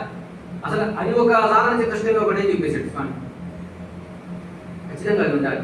అంత తీవ్రంగా ఉన్నప్పుడు ఊరికి వదలేవు. ప్రతి ఒక్కటి చెప్తూ ఉంటే అది కరెక్ట్, నాకు వచ్చింది, తెలిసిందే, తెలుసుకోవచ్చులే. ఇంకోసారి మనం రేపు తెలుసుకోవచ్చు అంటే రేపేం తెలుసుకోలేదు. నిన్న తెలుసుకోలేదు, రేపు తెలుసుకుంటామా? అది ఏ పని కాదు. ఇప్పుడే తెలియాలి. కనీసం దాన్ని ఎలా తెలుసుకోవచ్చు అనేనా తెలియాలి. నిన్న అనుకున్నాం ఏంటిని, ఈ జగత్తులో ఉన్న దేన్నైనా ఈ పంచేంద్రియాలతోటి, పంచేంద్రియాలను ఆధారం చేసుకొని సాక్షిగా, నిష్పక్షపాతంగా, ప్రత్యక్షంగా కానీ చూసామంటే, గతాన్ని కలపకుండా, గతాన్ని తాకనివ్వకుండా చూసామంటే అప్పుడు ఏం జరుగుతుంది? మనసు సూక్ష్మం అవుతుంది. రెండవది, నేను పక్కకు తొలగుతుంది. ఎమోషనల్ పార్ట్ ఏదైతే ఉందో అది కూడా నశిస్తుంటుంది. చాలా ఇంపార్టెంట్ పాయింట్. బాబు అది కష్టం. ఎందుకు కష్టము? డెఫినేషన్ రూపంలో చెప్పినప్పుడు కష్టం. అవి ఎలా చేయాలి ప్రాక్టికల్గా ఉదాహరణ రూపంలో చెప్తే కొంత ఈజీ అవుతుంది. ఫర్ ఎగ్జాంపుల్, ప్రకృతి ఉంది, చుట్టూ ఉన్న పరిసరాలను చూస్తున్నాం. ఇప్పుడు ఇందాకేమన్నామంటే ప్రపంచంలో ఉన్న దేన్నైనా ఇట్లా కాకుండా కొన్ని పాయింట్లు తీసుకున్నాం, ఒక్కొక్క దాన్ని అన్నట్టు. ఆకాశం ఉంది, ఆకాశాన్ని చూస్తే ఏమవుతుంది? ఆకాశాన్ని చూడటం మొదలుపెట్టి సాక్షిగా, ప్రత్యక్షంగా నేను అనేది రాకుండా, గతం అనేది రాకుండా చూడాలని ప్రయత్నం చేయడం మొదలు పెడితే కొంచెం సేపటికి నువ్వు చూడగలుగుతావు. చేయొచ్చా, చేస్తానులే అనుకుంటే నువ్వు ఎప్పుడు చూడలేవు. ప్రయత్నం చేసి స్నానం చేసినా కూడా వెంటనే కనపడదండి. కొంత దూరం ప్రయత్నం చేస్తే అది తెలుస్తుంది. కాబట్టి అది ప్రయత్నం చేయాలి. ఒకటి ఆకాశం అనుకోండి. చాలా విశేషమైన విషయం ఏంటంటే, ఆకాశం అంటే ఏంటి? పంచేంద్రియాలు ఏమంటున్నాయి? మనం చెప్పేదంతా అవి పంచేంద్రియాలు చెప్పేది కదా మనం చెప్పేది. అవి ఏమంటున్నాయి? ఖాళీ ప్రదేశం. రైట్. ఎప్పుడైతే నువ్వు ఖాళీ ప్రదేశాన్ని చూస్తున్నావో, నిష్పక్షపాతంగా, అదే పాయింట్, సాక్షిగా గమనిస్తున్నావు, ఇంటర్నల్ గా ఖాళీ ఏర్పడుతుంది. అర్థమైందండి? రియాక్షన్ అన్నమాట. వెంటనే మానసిక స్థితి లోపల ఖాళీగా ఉన్న మానసిక స్థితి ఏర్పడుతుంది. చాలా మంది మహాత్ములు ఆకాశాన్ని చూస్తుంటారు. దానికి ఎందుకయ్యా అంటే వెంటనే లోపల అక్కడికి వెళ్ళిపోతారు. వెంటనే తెర దగ్గరికి వెళ్ళాలంటే కొన్ని ఆధారాలు అన్నమాట. ఆకాశాన్ని చూడటం, ప్రకృతిని సహజంగా ఉన్నదన్నట్టు చూడటం, దాని ఊరికే కల్పనలు ఏమి తెచ్చిపెట్టుకోకుండా ఉండడం, పేరు పెట్టకుండా ఉండడం. దేనేం చూసాను దానికి పేరు పెడితే వెంటనే మైండ్ వెళ్ళిపోతుంది. మైండ్ దాని గురించి మాట్లాడుకుంటూ ఆలోచన చేసుకుంటూ వర్ణిస్తూ వెళ్ళిపోతున్నాడు. అలా వర్ణిస్తూ మాట్లాడుకుంటూ వెళ్ళిపోకుండా ఉండాలంటే దేన్నైనా మనం చూసేటప్పుడు పేరు పెట్టకుండా చూడాలి. దానికి ఒక పేరు నేను పెట్టకుండా చూసామంటే ఇప్పుడు నేను అలా చూస్తున్నాను. ఏమి అనుకోకుండా చూశానంటే లోపల ఏదో జరుగుతుంది.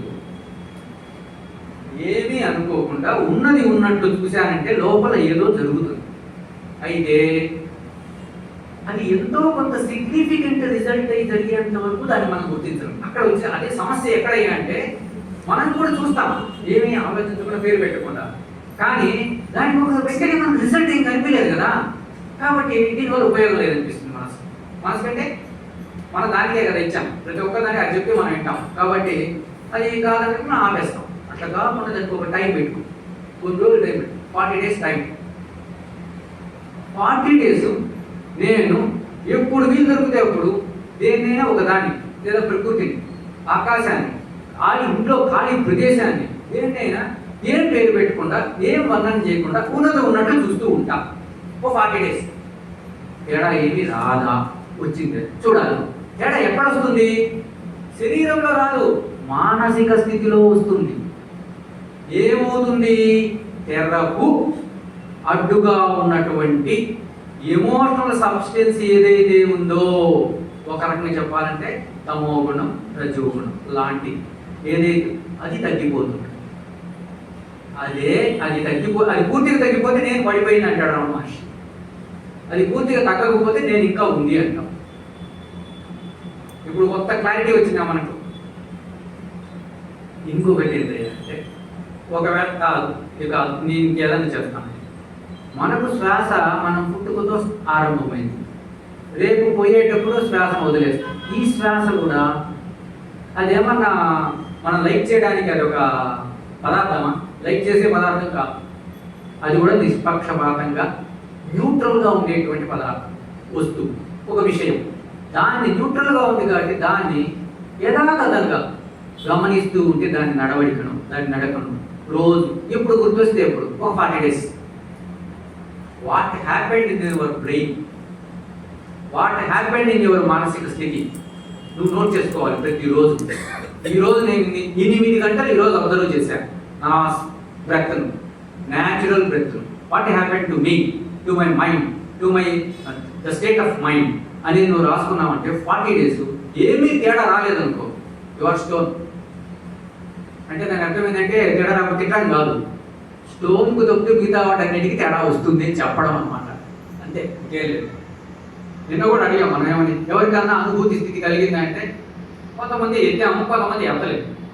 ఇక్కడ కలిగిందే అడగడంలో మీరందరూ ఎత్తమని కాదు, అది నిజంగా కలిగితే ఆ అనుభూతి ఒకరికిద్దరికైనా ఎలా కలిగింది, సరే ఒకరిద్దరికి కలిగింది మిగతా వాళ్ళు మాకు కూడా కలుగుతుంది అనేటువంటి, వాడు మనుషులే మేము మనుషులు ఎందుకు కలుగుతాం అనేటువంటి కలుగుతుంది. కొంచెం చూస్తారు, మళ్ళీ చూసినప్పుడు ఎక్కడ మళ్ళీ పట్టుకుంటారు అనే ఉత్సాహం రావడం కోసం అది అడగడం అనమాట, ఒత్తిడి చేయడం కాదు. ఇప్పుడు మనం ఏం చేసాం, గుర్తించాం. ఏమని? శ్వాసను గమనిస్తూ ఉంటే ఒక 40 days రోజు 8 hours. అంటే ఉదయం నుంచి మనం గుర్తొచ్చినప్పుడు చూస్తుంటే మినిమం 8 hours చూడలేమా, గమనించలేమా? గమనించగలుగుతాం. అంత సమయం టోటల్గా, అంత సమయం కానీ మనం కానీ శ్వాసను కానీ నిష్పక్షపాతంగా అంటే సాక్షిగా కానీ గమనిస్తే ఏది జరుగుతుందంటే ఏదో జరుగుతుంది. దాన్ని ఎవరికి వాళ్ళే గుర్తించాలి. నెంబర్ 1, ఆ ఎమోషనల్ సబ్స్టెన్స్లో అది పలచబడడం జరుగుతుంది. ఎమోషనల్ సబ్స్టెన్స్ పలచబడడం జరుగుతుంది. ఇంకొకటి, తమో గుణం తగ్గుతుంది, రజో గుణం తగ్గుతుంది, నువ్వు సత్వగుణం వైపు వెళుతూ ఉంటుంది నీ మానసిక స్థితి. ఇంకా ఏం జరుగుతుంది? నీ లోపల చిన్నప్పటి నుంచి ఏవైతే ఏర్పరచుకున్నావో గతం తాలూకు ఆలోచనలు, అనుభూతులు, రెండు విడివిడిగా చెప్తున్నా. ఆలోచనలు, అనుభూతులు, వేటినైతే నువ్వు కట్టుకుని దాచిపెట్టుకున్నావో, ఇంకొక విషయం కూడా చెప్తాను, కట్టుకుని దాచిపెట్టుకున్నామో అవన్నీ కూడా పలచబడతాయి. ఎంత పలచబడతాయి? అవి ఎంత ఉన్నాయి అనేది ఒకటి. రెండవది, నువ్వు ఎంత తీక్షణంగా, ఎంత ఉత్సాహంగా చూసావనే దాన్ని బట్టి ఉంటుంది. వేరే కాదు. అయితే ఎవరైనా 40 days కానీ చేస్తే, రాసుకుంటే డైరీ, ఆ డైరీ తీసుకొచ్చి చూపిస్తే నాకేం రాలేదని చెప్పాలి. ఆ డైరీ రాయకుండా, చేయకుండా ఏం రాదంటే ఎలాగా? అప్పుడు నువ్వు సైన్స్ కాదుగా. You are not following science. Science అంటే ఏంటి? నువ్వు ప్రత్యక్షంగా నువ్వు పంచేంద్రియాలతో చూసేది, చేసే దాంట్లో వచ్చే మార్పును గుర్తించడం సైన్స్. సైన్స్ అంటే సంబడి మిస్టర్ జాన్ ఏదో కనుక్కున్నాడు అమెరికాలో, అది సైన్స్ కాదు. సైన్స్ అంటే ఆ జాన్ కూడా తన పంచేంద్రియాలతో స్పష్టంగా, ప్రత్యక్షంగా గుర్తించాడు కాబట్టి సైన్స్. కాకపోతే వాళ్ళు దాన్ని కరెక్ట్గా ఓ పద్ధతి ప్రకారం దాని పుస్తకం రూపంలో ఒక సిస్టమేటిక్ తీసుకొచ్చాడు కాబట్టి సైన్స్ అన్నాం. అదేవిధంగా దీన్ని కూడా మనం సిస్టమేటిక్గా తీసుకొస్తే ఇది సైన్స్. ఇంతకుముందు చాలా మంది తీసుకొచ్చారు ఆల్రెడీ, కానీ ఎవరికి వాళ్ళు, నేను చెప్పేదాన్ని వాళ్ళు ఎవరో తీసుకొచ్చారు, ఆ శంకరాచార్యులు తీసుకొచ్చారు, బుద్ధభగవాడు తీసుకొచ్చాడు, అది కాదు. మనకు ఎవరికి వాళ్ళు తీసుకొస్తే మనకేం ఉపయోగం? రమణ మహర్షి బ్రహ్మాండ గొప్పవాడు, దండం పెడతాం, ఏం ఉపయోగం? ఒకసారి ఎప్పుడో మా ఫ్రెండ్ మా బ్రదర్ ఒకసారి అన్నాడు, రమణ మహర్షి సూపర్ అన్నయ్య. నేను కూడా చాలాసార్లు అన్నాను. మొదటంతా బాగానే ఉంది, తర్వాత ఆయన సూపర్ అయితే నాకేంటి అంటే ఆయన విమర్శించడం కాదు. ఐ ఫీల్ ఆయన ఉన్న చోట అసలు ఆయన చూసాము, ఆయన సబ్జెక్ట్ చదివాము, ఆయన దర్శించడం అద్భుతం, దాన్ని తిరుగులేదు. కానీ నాకేంటి అంటే ఇది ఇక అవసరంగా కాదు, చూశాను నాకేంటి అంటే చూసారా మాటల్లో తేడా వస్తూ ఉంది. మొదట చూసా నాకేంటి, చూశాను నాకేంటి, నా జీవితం ఏంటి, నేను కలుపుకోలేకపోయాను, ఆయన కలుపుకున్నాడు, ఆయన నా అలాంటి మనిషి, నేనెందుకు కలుపుకోలేకపోయాను అంటే నేను కూడా కనుక్కోవచ్చేమో, చూద్దాం. నేను కనుక్కున్న రోజు నిజమైన ఆనందం. ఇలాగా ప్రతి ఒక్కరిలో ఉన్నటువంటి నేను పడిపోతే అది కదా రమణ మహర్షికి కావాల్సింది. రమణ మహర్షి చెప్పాల్సిన అవసరం ఏముంది? గమ్మున ఉండొచ్చుగా. అసలు ఆయనే మౌనం. ఆ మౌనంలో ఈ మాత్రం కూడా చెప్పుకొని ఉండొచ్చుగా, చెప్పింది కూడా చెప్పుకొని ఉండొచ్చు కదా. ఎందుకు చెప్పాడు? ప్రతి ఒక్కరు కూడా ఆ నేను అనే మూలాన్ని కనుగొనాలనే ఉద్దేశమే అక్కడ ఉంది. ఎందుకయ్యా అంటే రమణ మహర్షి ఒక వ్యక్తి కాదు. రమణ మహర్షి మనం ఒక వ్యక్తి అనుకోవడంలోనే మనం పొరపాటు చేస్తున్నాం. ఎందుకంటే మనం వ్యక్తులం కాబట్టి ఆయన ఒక వ్యక్తిని చేశాం. వాస్తవానికి రమణ మహర్షి ఒక వ్యక్తి కాదు. అక్కడ వ్యక్తిత్వం లేదు, అక్కడ నేననేది లేదు, నశించిపోయింది. అక్కడ ఈ ఎమోషనల్ సబ్స్టెన్స్ ఏదో అది లేదు, ఖాళీ అయిపోయింది. వ్యావహారికమైనటువంటి నేను ఉంటుంది, దానివల్ల ప్రమాదం ఏం లేదు. నిన్నే అనుకున్నాను కదా, 3 నేళ్ళు. ఒకటి నిత్య సత్యమైన నేను తెర, రెండోది ఈ ఎమోషనల్ నేను, మూడోది వ్యావహారికమైనటువంటి నేను. ఈ వ్యావహారికమైన నేను వల్ల ఏ ప్రమాదం లేదు, ఎమోషనల్ లేని వల్లనే ప్రమాదం. పొలిటికల్ లీడర్స్ కానీ, రాజులు కానీ, ఈ పెద్ద వాళ్ళు, అటు ఘోరాలు చేసిన వాళ్ళు కానీ, అత్యాచారాలు చేసిన వాళ్ళు కానీ, వీళ్ళందరూ దేని వల్ల చేస్తున్నారు? ఆ నిజమైన నేను వల్ల చేయట్లే, ఈ ఫంక్షనల్ నేను, వ్యావహారికమైన నేను వల్ల చేయట్లే, ఈ మధ్యలో ఉన్న ఎమోషనల్ నేను వల్ల ఇవన్నీ జరిగేది. దాన్ని తగ్గించడమే ఆయన చెప్పేది.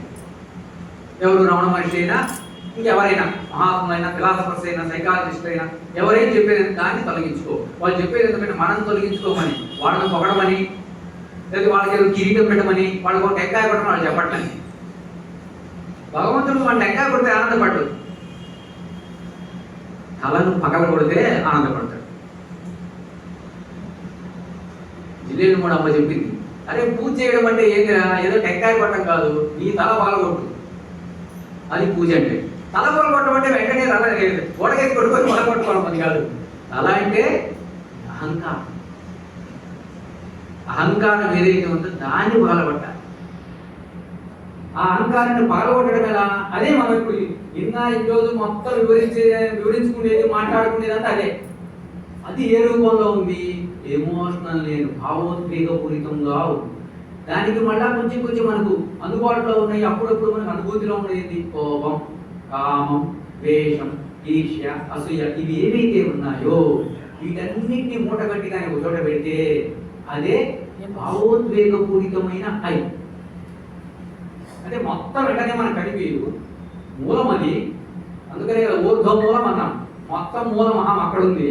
మళ్ళీ మనం రోజులో ఉదయం నుంచి రాత్రి వరకు ప్రతిరోజు ఎన్ని శాఖలు చూస్తున్నాం? అర్థమైందా?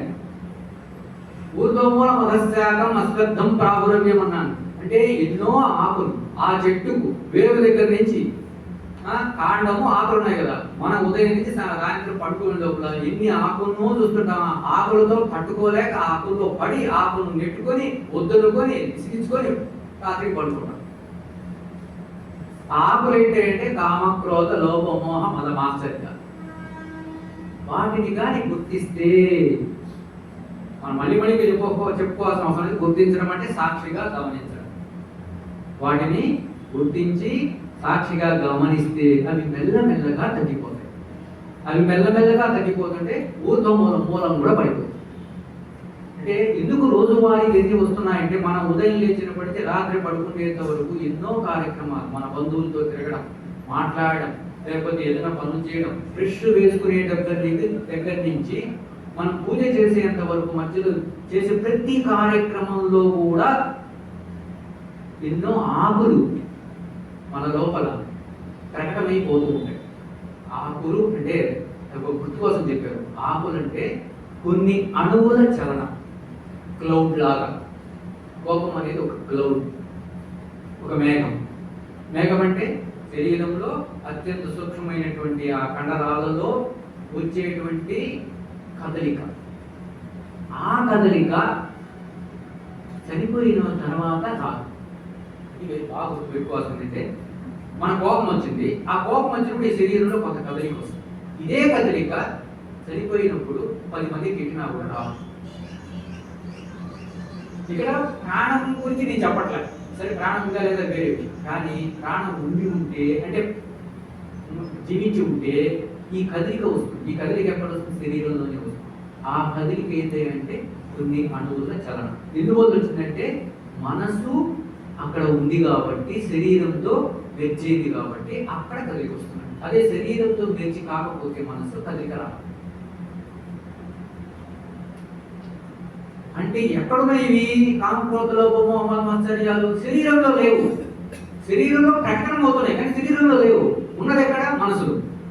మూలం ఏంటి? అహం. అంటే పరిమిత తత్వంతో శరీరం నేను అనుకోవడం వల్ల ఇవన్నిటికీ కాదు. ఇంకా తమాష ఏంటంటే ఎప్పుడైతే ఈ శరీరం నేను అనుకుంటానో వెంటనే ఒక అనుభూతి మనలో కలుగుతుంది. ఏమది? అదే అహంకారం. అనుభూతి కలిగింది కదా. ఈ అనుభూతి కలిగిన తర్వాత వెంటనే మిగతా అన్ని అనుభూతులు వస్తూ ఉంటాయి. ఎలాగా? ప్రతి ఒక్క జీవిలో, ఆల్ హ్యూమన్ బీయింగ్స్, ప్రపంచంలో ప్రతి ఒక్కరిలో కూడా ఇది జరుగుతుంది.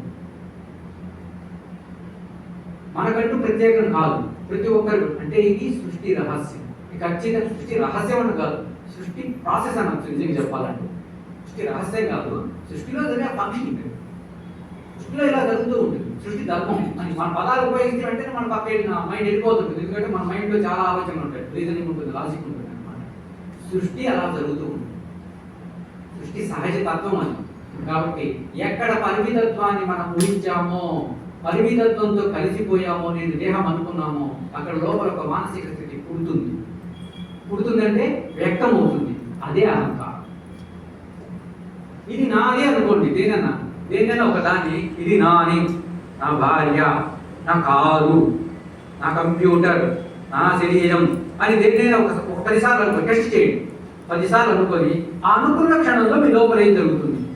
మానసిక ఇష్టం ఉండవు. కొన్ని వస్తువులు చాలా ఇష్టం ఉంటాయి. ఆ ఇష్టంగా, అమితంగా ఇష్టంగా ఉన్న ఏదో ఒక వస్తువులు మీరు అనుకున్న క్షణంలో మీ లోపల, మీ మానసిక స్థితిలో ఒక విధమైన చలనం కలిగిస్తుంది. అదే మమకారం. ఇప్పుడు అహంకారం అంటే ఏంటో, మమకారం అంటే ఏంటో చూడటం తెలిసింది, చూడలే. ఇప్పుడు ఎవరైనా చూడగలరా? టెస్ట్ చేయగలరా? ఒక్కసారి ఒక క్షణం టెస్ట్ చేద్దాం. ఊరి చూద్దాం. ఎక్కువ టైం మనం తీసుకుంది. జస్ట్ ఒక క్షణం, ఒక 3-4 సార్లు మీ మనసులో అనుకోండి. నేను చెప్తూనే ఉంటాను, మామూలు ఈ శరీరం నేను, ఈ శరీరం నేను. శరీరం చాలా బాగా అనుకూలంగా ఉంది, చాలా బాగుంది నా శరీరం, చూడడానికి కూడా చాలా బాగుంది, నాకు ఎంతో ఇష్టం నా శరీరం. ఈ శరీరం ఉంటేనే నేను జీవిస్తున్నా, ఈ శరీరమే నేను, ఈ శరీరమే నేను, ఈ శరీరమే నేను. ఈ క్షణంలో మీ మానసిక స్థితి ఎలా ఉంది? మన నిజంగా ఏంటంటే ఇలాగా ప్రతి ఒక్క భావనను ఒక తత్వబోధలో ఎక్కడెక్కడ ఏ విషయం చెప్పాడో ఆ విషయాన్ని ఇలాగ మనం చూడడం మొదలు పెడితే, క్లాసెస్లో కూర్చొని కానీ కళ్ళు మూసుకొని ఆ విషయాన్ని అనుకోవడం, దాన్ని చూడడం మొదలు పెడితే ఆ లోపల ఉన్న తత్వాన్ని, మన లోపల జరిగేటువంటి ఆ భావాన్ని చూడగలుగుతాం. అలా మనం ఎప్పుడైతే చూస్తామో మొట్టమొదటి గుర్తించడం జరిగింది, తర్వాత సాక్షిగా చూస్తాం. నువ్వు ఎప్పుడైతే సాక్షిగా చూడడం మొదలు పెడతావో అది తగ్గిపోవడం జరుగుతుంది. నేను ఎంత వద్దనుకున్నా మళ్ళీ అదే ఆలోచనలు వస్తాయి, నాకు మళ్ళీ అదే తినాలనిపిస్తుంది అంట. ఎందుకని? అది పోలే లోపల గుణం. ఆ గుణం పోవాలంటే ఆ గుణం ఎప్పుడైతే వచ్చిందో, ఆ గుణంతో పాటు ఏ అనుభూతి, ఆ మానసిక స్థితి వచ్చిందో, ఆ మానసిక స్థితిని మనం పలుసార్లు ఒకేసారి ఖచ్చితంగా వచ్చే టైం అంత తీవ్రంగా చూస్తామని చెప్పలేము. కాబట్టి పలుసార్లు దాన్ని మనం అటెంప్ట్ చేస్తే, చూడటం కానీ చేస్తే అప్పుడు అప్పుడు మళ్ళీ రాదండి. అప్పుడు ఏమవుతుంది? బ్రెయిన్లో మనసు, బ్రెయిన్ రెండు వేరే చెప్పలేము. మనసు, బ్రెయిన్ ఏకమైన చోట, మనసు బ్రెయిన్ ఏకమైన చోట ఏర్పడినటువంటి, నిల్వ చేయబడిన, అంటే మన పెన్ డ్రైవ్ లో ఎట్లా స్టోర్ చేస్తామో అట్లా స్టోర్ చేయబడినటువంటి ఎమోషనల్ పార్ట్ ఏదైతే ఉందో, ఎమోషనల్ సబ్స్టెన్స్ ఏదైతే, అది ఖాళీ అయిపోతుంది. ఇంకా మనం చేయాల్సిందే ఇదంతా చేయకుండా ఊరికే కూర్చొని అనుసాహంకార జీవస్య అనుకుంటూ వస్తుందా? ఖచ్చితంగా దాన్ని ప్రయత్నం చేయాలి, అటెంప్ట్ చేయాలి. 100 సార్లు ట్రై చేయ నష్టం. ఆయన ఎవరు థామస్ ఆల్వా ఎడిసన్ 2000 సార్లు ట్రై చేసినట్ట. నేను ఎందుకు 2000 సార్లు ట్రై చేయకూడదు? ఆయన బల్బు అనుకోవడం ట్రై చేశాడు, నేను నా లోపల ఉన్న బల్బు వెలగడానికి ట్రై చేస్తున్నాను. ఎందుకు చేయకూడదు? తప్ప ఏమన్నా? నాకు నిజంగా అదే తీవ్రమైన తపన ఉంటే ఎందుకు చేయను? నాకు ఆ తపన లేదు, నాకు వేరే వాటి మీద ఇష్టం ఉంది. ఏదో మధ్య మధ్యలో అప్పుడప్పుడు టీవీలో ఒక రిఫ్రెష్మెంట్ ప్రోగ్రామ్ లాగా అయితే చూస్తా అంటే ఎట్లా జరుగుతుంది చెప్పండి? కనీసం నీ ప్రాణం ఇవ్వలేదయ్యా, నీ టైం ఇవ్వాలి కదా. రోజుకు 1 గంట, వారానికి 1 గంట దానికోసం ప్రత్యేకంగా తపన పెట్టి మనసును అక్కడే ఉంచి బ్యాగేజ్ ని కింద పెట్టి కూర్చొని ఇలా చేస్తే అప్పుడు నీకు తెలుస్తుంది, బయటపడతాం. నేను చిన్నప్పటి నుంచి చేస్తున్నామన్నా వింటున్నాం, ఏం రాలే, ఏం చేసాం మనం? ఏమి చేయలే, అనుకుంటున్నాం అంతే. చేసామని అనుకుంటున్నాం, ఎక్కడ చేయలే. ఏదో అసలు అక్కడ పోయి కూర్చున్నప్పుడు ఎవరో చెప్తుంటారు, మనం విన్నామని అనుకుంటాం, పూర్తిగా మనం వినాం. ఖచ్చితంగా భగవద్గీత సారాంశం ఆయన చెప్పింది చెప్పండి, సారాంశం చెప్పలేము. అక్కడ ఒక ముక్క, ఇక్కడ ఒక ముక్క చెప్తాం అంతే, అది మార్చి చెప్పేస్తాం. అంటే తీవ్రమైన తపన ఉన్నప్పుడు సారాంశం కాదు, ఇవన్నీ చెప్పాల్సిన అవసరం లేదు, అంతా నేర్చుకోవాల్సిన అవసరం లేదు. ఎవరికైనా చెప్పాలంటే లేదు. ఇంకా ఒకటి ఉంది, సన్యాసి అనుకోండి, ఆయనకి ఇంత అవసరం లేదు, చిన్న విషయం చాలు, టక్కన ఆయన పట్టేసుకుని దానే పట్టుకొని కూర్చుంటాడు, అయిపోద్ది ఆయన పని, సింపుల్ కొడేస్తాడు. ఒక సంసారి ఈ జగత్తులో ఉన్నాడు, అన్నిటికీ ఆయన అటెంప్ట్ చేయాలి. ఉదయం లేచినప్పటి నుంచి ఎన్నో పనులు, భార్య, పిల్లలు, ఆడమనిషికి అయితే అత్తగారు, మామగారు, ఎన్ని ఉంటాయి ఇంట్లో పనులు. వాళ్ళకి అసలు ఆ పనులు చేసేటప్పుడు ఏదో వాళ్ళకి ఇష్టమైన పాట వినాలి, టీవీ చూడడానికి కూడా వాళ్ళ టైం ఉండదు.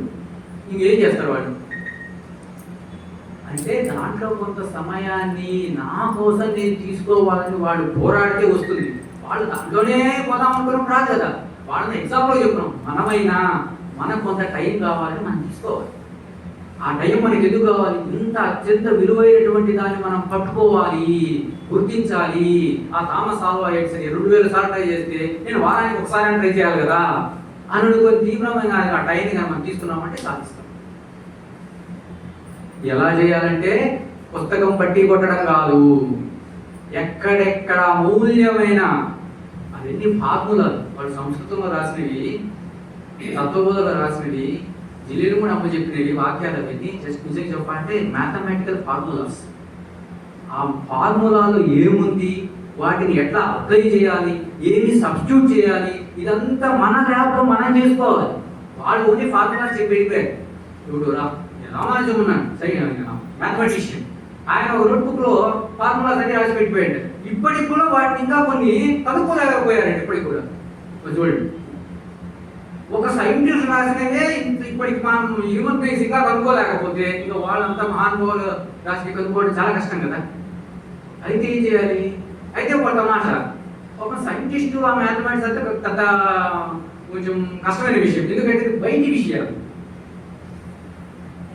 దానికి మళ్ళీ ఏదైనా టెస్ట్ చేయాలన్నా, పరీక్షణాలు చేయాలన్నా మన డబ్బు కావాలి, ఎంతో కష్టం ఉంటుంది. దానికి అంత ఈజీ విషయం కాదు. ఇది ఈజీ విషయం. వాళ్ళేమో ఫార్ములాస్ ఇచ్చారు, ఉండేది పరీక్షణాలకి ఇదే, ల్యాబ్ ఇదే కదా, దీనికోసం వాళ్ళు ఎక్కడ కొనాల్సిన అవసరం లేదు కదా. ఇదే శరీరం, వాళ్ళు చెప్పింది మొత్తం మీతోనే తిరుగుతుంది. చూడండి, శరీరంలో ఉన్నటువంటి పంచేంద్రియాలు, మనసు, ఇంకా అంతఃకరణ, అహంకారం, మమకారం, రాగం, ద్వేషం, ఇదే. వీటి మధ్యనే కదా మనం ప్రాక్టీస్ చేయాల్సింది. దీనికోసం ఏమైనా కొనాల్సిన అవసరం, డబ్బులు పెట్టాల్సిన అవసరం లేదు. టైం పెట్టాలి, ఆర్తి పెట్టాలి, తపన ఉండాలి. రోజుకు ఒక గంట, వారానికి ఒక గంట చూద్దాం. మన లోపల వినడం కాదు, లోపల చూద్దాం ఎక్కడుంది కోపం, ఎక్కడుంది కామం, ఎక్కడుంది ద్వేషం, ఎక్కడ కలుగుతుంది, రాగం అనేది ఏంటి, ద్వేషం అనేది ఏంటి, వాటిని చూశాను, గుర్తించాను. బాగా చూశానా? ఒకసారి చూశానే, మళ్ళీ ఒకసారి చూశానే, 4 సార్లు చూశానే, 10 సార్లు చూశానే, ఏం కాలేదే, కాకపోయింది, మళ్ళీ చూద్దాం అని చూస్తూ ఉంటాను. చెప్పాడంటే ఆయన చూడకుండా చెప్పలేదా? ఆయన చూశాడు, ఏదో జరిగింది కాబట్టి చెప్పాడు. మనం మొదటిసారి సరిగ్గా చూడలేదేమో, రామసాబు 2,000 సార్లు చూశారు, నేను 10,000 సార్లు చూస్తా, నష్టమైపోయేదేముంది అని. కానీ మనకు అంత పర్సెవరెన్స్, ఎండ్యూరెన్స్ ఉందనుకో, పట్టుదల, ఓర్పు, సహనం ఉండి కానీ చూస్తే ఎక్కడికి పోతుందని. నీ లోపల ఉన్నదే, చెప్పేది నీ లోపల ఉన్నదే ఎప్పుడూ ఉన్నదే, అది ఉన్నదే, కొత్తగా వచ్చేది కాదు. నేను చెప్తున్నాను చూడండి, అది ఉన్నదే, కొత్తగా వచ్చేది కాదంటే ఎప్పుడు ఉండేదంటే శాశ్వతంగా ఉండేదంటే. మరి ఎందుకు దొరకదు? ఖచ్చితంగా దొరుకుతుంది. ఏం చేయాలి? లోపలికి తొంగి చూడాలి.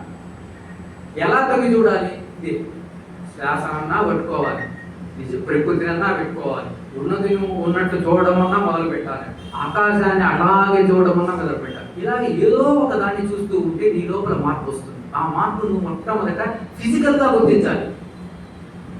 ఒక తమాష చెప్పమంటారా? మనం మాట్లాడుకున్నాం, ఒక 1 hour 2 hours మాట్లాడు, అది వ్యక్తమై ఉంటే, ఆ అనుభూతి కలిగి ఉంటే మీ బ్రెయిన్లో ఏదో ఒక మార్పు వస్తుంది. అంటే ఇది మనం సిగ్నిఫికెంట్గా గుర్తించలేకపోతున్నాం కాబట్టి ఇది గుర్తించట్లేదు. ఖచ్చితంగా లోపల మార్పు వస్తుంది. ఈ మధ్యన ఉన్నటువంటి ఎమోషనల్ సబ్స్టెన్స్లో కొంచెం తేడా వచ్చినా అది వ్యక్తమవుతుంది. అది వ్యక్తమైందంటే, ఆ ప్రత్యక్ష క్షణం అనేది వ్యక్తమైందంటే లోపల బ్రెయిన్లో ఉన్నటువంటి ఎమోషనల్ సబ్స్టెన్స్ ఎక్కడెక్కడైతే ఉన్నాయో అక్కడ కొంచెం వదలడం, కొంచెం ఏదో టప్ అన్నట్టుగా కదలడం, లేదా అక్కడేదో స్పార్క్ లాగా అనిపించడం, ఏదో తేడా కనిపిస్తుంది. మీరు స్పష్టంగా గమనిస్తుంది. మనం ఒక సబ్జెక్ట్ గురించి తీవ్రంగా తపనగా ఆలోచిస్తూ చూస్తున్నాం కదా, అది తగిలితే మీకు ఇంటికి పోయిన తర్వాత రేపు ఉదయం లోపల, రేపు సాయంత్రం లోపల something difference you will observe. మీరు ఫీల్ అవుతారు, మీరు అబ్జర్వ్ చేస్తున్నారు. మీ బ్రెయిన్, మీ తలలో ఏదో ఒక పార్ట్లో, చెస్ట్, ఈ లోపల పై పార్ట్, ఈ లోపల ఇక్కడ నడుము దగ్గర నుంచి తల పై భాగం లోపల సంథింగ్ డిఫరెన్స్, సటిల్ డిఫరెన్స్ ఖచ్చితంగా ఉందంటేనే మీరు ఇక్కడ అనుభూతి చెందినట్టు, లేకపోతే అనుభూతి చెందాలి. అది చూసేవాళ్ళు, మాట్లాడేటప్పుడు వినేటి వాళ్ళకు కూడా తెలుస్తుంది ఒక లెవెల్లో. అంటే ఏదో స్పష్టంగా అక్కడ ఏదో ప్రకాశంగా కాదు, అది చూసినప్పుడే ఫేస్ రీడింగ్ బట్టే మీ లోపల ఏమన్నా తెలుస్తుందా లేదా అనేది కూడా తెలుస్తుంది. కానీ దాన్ని మీరు గుర్తించలేకపోవచ్చు. ఒక్కొక్కసారి చెప్పే వాళ్ళకు అది తెలియపడుతుంది, తెలుస్తుంది, ఈజీగా రికగ్నైజ్ అవుతుంది. కానీ అది మీరు గుర్తించడం అంటే, ఒకవేళ ఇప్పుడు గుర్తించలేకపోయినా ఫిజికల్గా ఆ విధంగా తెలుస్తుంది. అంటే బ్రెయిన్లో కానీ తలలో కానీ ఎక్కడో కొత్త different type of subtle movement తెలుస్తాయి. అదే 10 to 15 minutes కానీ దాని అనుభూతి జరిగితే ఖచ్చితంగా మీరు గుర్తిస్తారు. మోర్ దెన్ 30 minutes గా జరిగిందంటే నో డౌట్ అది జరిగిందా లేదా అనేది దేని మీద ఆధారపడిందంటే మనం ఎంత అటెన్షన్గా విన్నాము అనే దాన్ని బట్టి ఆధారపడి. మీరు చెప్పేది నాకేమీ తెలియదు, మీరు ఏదో చెప్తున్నారు కావాలని చెప్తున్నారు, కానీ నేను మీరు చెప్పేదాన్ని ఏదో చెప్తానని తపనగా తీవ్రమైన తపనతో ఆర్తిలో కానీ చూస్తూ ఉన్నారనుకోండి, అటెన్షన్ పే చేసి మీరు చెప్పేది ఏమి నాకు అర్థం కావాల్సిన అవసరం లేదు, ఇక్కడ మాత్రం ఏదో జరుగుతుంది. Very very very important. ప్రబోధ సమయే అని అందుకే అన్నారు. మీరు వినేదాన్ని బట్టి మీ లోపల జరుగుతుంది, అవతల వ్యక్తి చెప్పేదాన్ని బట్టి కాదు.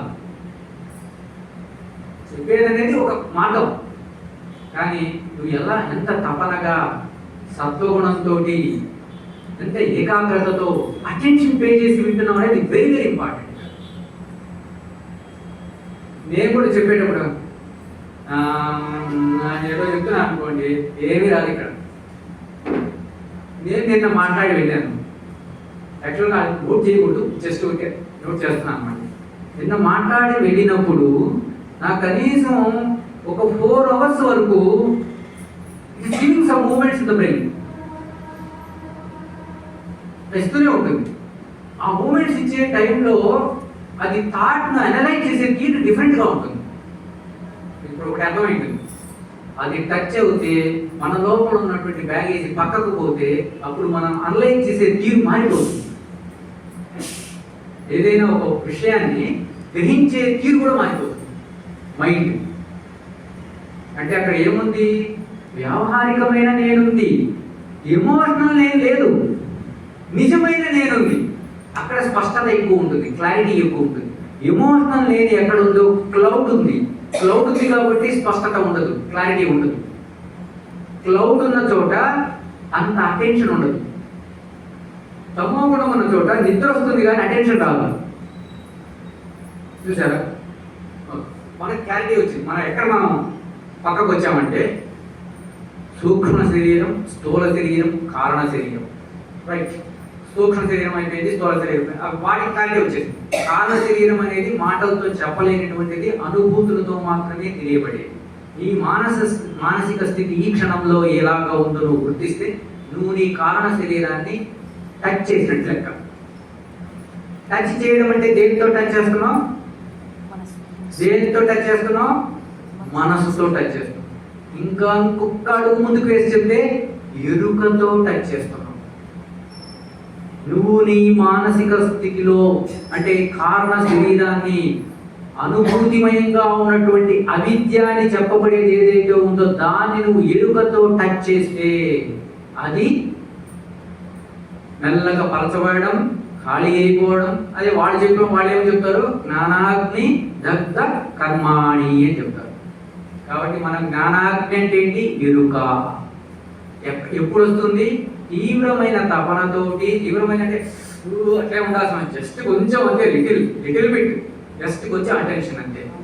అంటే సహజమైన అటెన్షన్, పిల్లవాళ్ళకి కనిపించేటువంటి అటెన్షన్, సింపుల్. బ్యాగేజ్ లేనటువంటి అంటే ఏది చెప్పాలంటే గతం బరువు లేనటువంటి అటెన్షన్.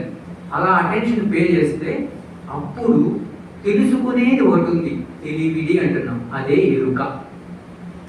ఇంకొక రకంగా చెప్పాలంటే ఆలోచనలు ఏమీ కదలనప్పుడు, నేను మళ్ళీ ఎందుకు చెప్తున్నానంటే ఎప్పుడో ఒకసారి తగ్గుతుంది. ఆలోచనలు ఏమీ కదలనప్పుడు ప్రతి ఒక్కరు మన లోపల గమనిస్తున్నాం. ఆలోచన బయటికి ఎట్లాగో మీరు మాట్లాడటంలే, ఈ శరీరం నుంచి మాటలు వస్తున్నాయి కానీ దాన్ని పట్టుకుంటుంది, మధ్య గ్యాప్లో నిలబడుతున్నది.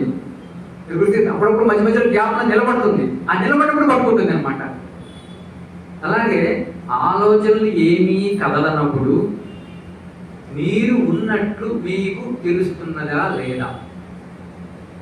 కొంచెం పచ్చిగా చెప్పాలంటే అర్థం కాదు, కొంచెం పచ్చిగా చెప్పాలి. ప్రాణం ఉంది కదా, నువ్వు ఉన్నావు కదా, ఆలోచనలు కదులుతున్నాయి, ఆగినాయి కదా, ఈ క్షణంలో ఆలోచనలు ఆగాయి, ప్రాణం ఉంది. నువ్వు ఉన్నావు. ఇప్పుడు నీ మానసిక స్థితి ఏంటి? అదే ఎరుక. అట్లా నువ్వు దాన్ని క్యాచ్ చేయడానికి ప్రయత్నం చేస్తున్నావు. ఇప్పుడు నీకు అర్థమైంది. ఇంకా కూర్చో, ఒక గంట కూర్చో, ఆలోచనలు ఏది కదా. ఆ పదం అయిపోయి ఆ వాక్యం అయిపోయే లోపలే ఆగిపోద్ది లోపల కదన్నప్పుడు నువ్వు ఉన్నట్టు నాకు తెలుస్తుందే కదా, తెలుస్తుంది. ఇప్పుడు ఉన్నాను కదా, ఈ మానసిక స్థితి నేను, లేదా ఈ మానసిక స్థితి ఎరుక. అదే ఈ క్షణం, అదే ప్రస్తుత క్షణం. ఇంకొక తమాషా ఉంది సైన్స్లో, ప్రస్తుత క్షణాన్ని పట్టుకోలేము అంటాం. ప్రస్తుత క్షణాన్ని పట్టుకోవడం కాదు, మనం ఉంటే మాటలు, అదే చెప్తున్నా కదా, ఏ మహాత్ముడు చెప్పినా మాటలన్నీ అసత్యం, సత్యం కాదు.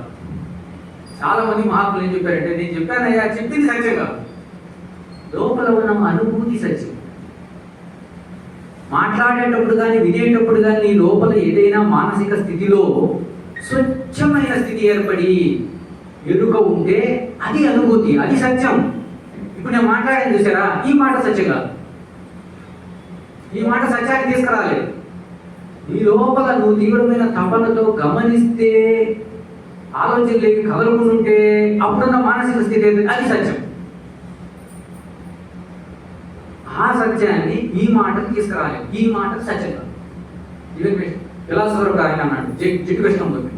ఆయన ఫైనల్ ఏం చెప్పింది, ఆయన మాట్లాడినంత అబద్ధం అన్నాడు, తప్పన్నాడు. ఎందుకంటే మాటలు కాదు సత్యం, లోపల ఉన్న మానసిక స్థితి సత్యం.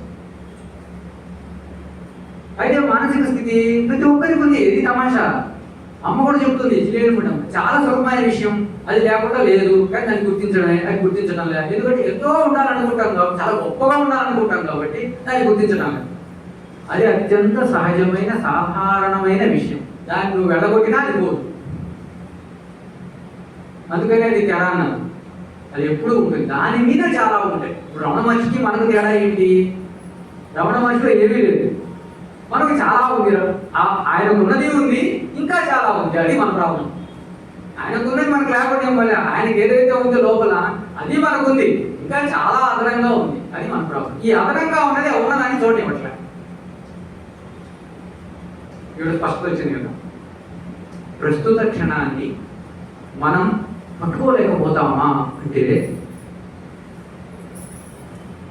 ప్రస్తుత క్షణం ఎక్కడైతే ఉందో అక్కడ ఆలోచన కానీ గతం కానీ లేదు. అంటే ఆలోచన లేదు కాబట్టి అది ప్రస్తుత క్షణం అన్నా, అక్కడ గతం లేదు. మరి నేను పట్టుకున్నానంటే ఎవరు పట్టుకున్నారు? అంటే లాజిక్ ప్రకారం దాన్ని ఎట్లా మనం పడగొట్టాలి అంటే, సైన్స్ ప్రకారం రైతు ఎట్లా పడగొడతారంటే, అంటే పడగొట్టడం వల్ల వాడికి ఏం రాదు, కానీ అనుభూతి రాదు. అనుభూతి ఇస్తే పడగొట్టడం పర్వాలే. మాట్లాడేవాడు ఎప్పుడు వస్తాడు? తర్వాత వస్తాడు. ఆ స్థితి అయిపోయిన మరుక్షణంలో, ఆ సెకండ్లో, సెకండ్ సమయంలో వచ్చాడనమాట చెప్పేవాడు. ఎవడని ఇది ప్రస్తుత క్షణం అని చెప్పేవాడు, లేదా ఇది ప్రస్తుత క్షణం కాదని చెప్పేవాడు. ఒక సెకండ్లో ఎన్నో వంద సమయం దాటిన తర్వాత వస్తున్నాడు చెప్పడానికి. కాబట్టి వాడు ప్రస్తుత క్షణంలో లేడు. Number 1 point. ఇది కొంచెం సూక్ష్మంగా సైంటిఫిక్ కోసం చెప్తున్నాను, అది యాక్చువల్గా అవసరం లేదు, సైన్స్ కోసం చెప్తున్నాను అనమాట. సైన్స్ అనేది మనం విజ్ఞానం ఆలోచిస్తాం. మరుక్షణం కాదు, ఆ క్షణంలో కూడా అత్యంత తక్కువ సమయంలో, షార్ట్ పీరియడ్ లో ఈ నేను చూశానని చెప్పేవాడు వస్తున్నాడు కదా, వాడు వచ్చే టయానికి అది వెళ్ళిపోయింది. దాని తర్వాత కదా వీడు చెప్తున్నాడు. ఒకవేళ వీడు చెప్తున్నా అంటే ఆ క్షణంలో వాడు దాన్ని చూడటం లేదు కదా, వాడు గతమే కదా. కాబట్టి వాడి పుస్తకాన్ని ఎక్కడ చూస్తున్నాడు అని క్వశ్చన్ పడుతుంది. కానీ నేనేంటంటే, మనం మాటల కోసం 100 చెప్పుకుంటాం. ఈ 100 చెప్పుకున్నప్పుడు మనం లోపల చూడటం మొదలు పెడితే, అది చూసిన క్షణంలో, నువ్వు గుర్తించిన క్షణంలో కాకుండా మరో క్షణంలో నేను చూశానని చెప్పినా అంతకుముందు ఆ అనుభూతిని గుర్తించడం జరిగింది కదా. That is important point. నీకు అనుభవం వచ్చిందా లేదా ఎప్పుడో ఒకసారి, అది ఇంపార్టెంట్ పాయింట్. నేను కరెక్ట్గా దాన్ని ఇప్పుడే గుర్తించానా అనేది ఇంపార్టెంట్ కాదు. ఇప్పుడు నేను చెప్పాను అనుకోండి, అదో గుర్తించాలని చెప్పడానికి ముందు ఎప్పుడో కొంత సమయం ముందు అది జరిగింది. దాని తర్వాత నుంచి చెప్తున్నా, ఈ చెప్పేవాడు అక్కడ లేడు. ఇంకోటి ఏంటంటే, ఎప్పుడు ఆ క్షణం ఉంటుందో అప్పుడు చెప్పేవాడు ఉన్నాడు, కథం ఈజ్ ఎండ్. వాడు లేడు, వాడు అంటే చెప్తాడు. కాబట్టి వాడు ప్రస్తుత క్షణంలో ఉన్నవాడు కాదు. అయితే మనం జనరల్గా మనం ఏదైనా మ్యాథ్స్లో తీసుకోండి, ఏది 100 100% ఏదైనా ఒక లెక్క తీసుకోండి, సంథింగ్ డివైడ్ బై సంథింగ్ చేస్తే పాయింట్ సంథింగ్ వస్తుంది. నువ్వు 2 రౌండప్ చేయాలనుకో, నువ్వు కరెక్ట్ వేసినట్టు లెక్క 3.33 వేసామనుకో, అది మామూలుగా 3.33 ఉంటుంది లెక్క మనం డివైడ్ చేస్తే. కానీ అక్కడ వేసేటప్పుడు మనం ఎంత వేయాల్సి వస్తుంది? 3.34 3.33 వేయాలి. అంటే తప్పేగా? అంత తీక్షణంగా చూడాల్సిన అవసరం లేదు, అంత తీక్షణంగా మనం గుర్తించాల్సిన అవసరం లేదు. ఎంతో కొంత ఎనకున్నా పర్వాలేదు, అనుభూతి జరిగిందా లేదనేది ఇంపార్టెంట్. ఆ క్షణంలో అయితే 100% సత్యం. మరుక్షణం నువ్వు చెప్పిన క్షణమే గుర్తించకపోవచ్చు. ఇది సైన్స్కు మనం సైన్స్తో మాట్లాడేటప్పుడు, అంటే సైన్స్ కొంతమంది సైంటిస్టులు మాట్లాడేటప్పుడు మనం ఇలా దాన్ని తీసుకోవచ్చు అనమాట. అంటే ఇది సత్యమా కాదనేది. అయితే మనం ముఖ్యంగా 3 తీసుకుని దాన్ని వదిలిపెట్టకూడదు అనమాట. ఒకటి సూక్ష్మ శరీరం, స్థూల శరీరం అయిపోయింది, సూక్ష్మ శరీరం అయిపోయింది, ఇప్పుడు కారణ శరీరం కూడా అయిపోయింది. నువ్వు మిగిలిందేంటి అంటే ఇంతసేపు చెప్పుకున్నది ఎందుకంటే కారణ శరీరాన్ని కంప్లీట్గా ఆ కారణ శరీరం అనేది ఒక బ్యాగ్ను ఖాళీ చేయడం కోసం చెప్పుకున్నాం ఇంతసేపు. అంటే ఈరోజు ఎక్కువ భాగం మనము ఎమోషనల్ పార్ట్ సబ్స్టెన్స్ ఏదైతే ఉందో అవిద్య అనేది దాన్ని డీల్ చేయడానికే వర్ణించుకున్నాం. ఇది దైనందిన జీవితంలో ఎలా వస్తుంది? ఎన్నో ఆకుల రూపంలో దాంట్లో వర్ణించినట్టుగా పలుసార్లు వస్తూ ఉంటుంది. నేను చిన్నగా సింపుల్గా ఎగ్జాంపుల్ తీసుకున్నాను.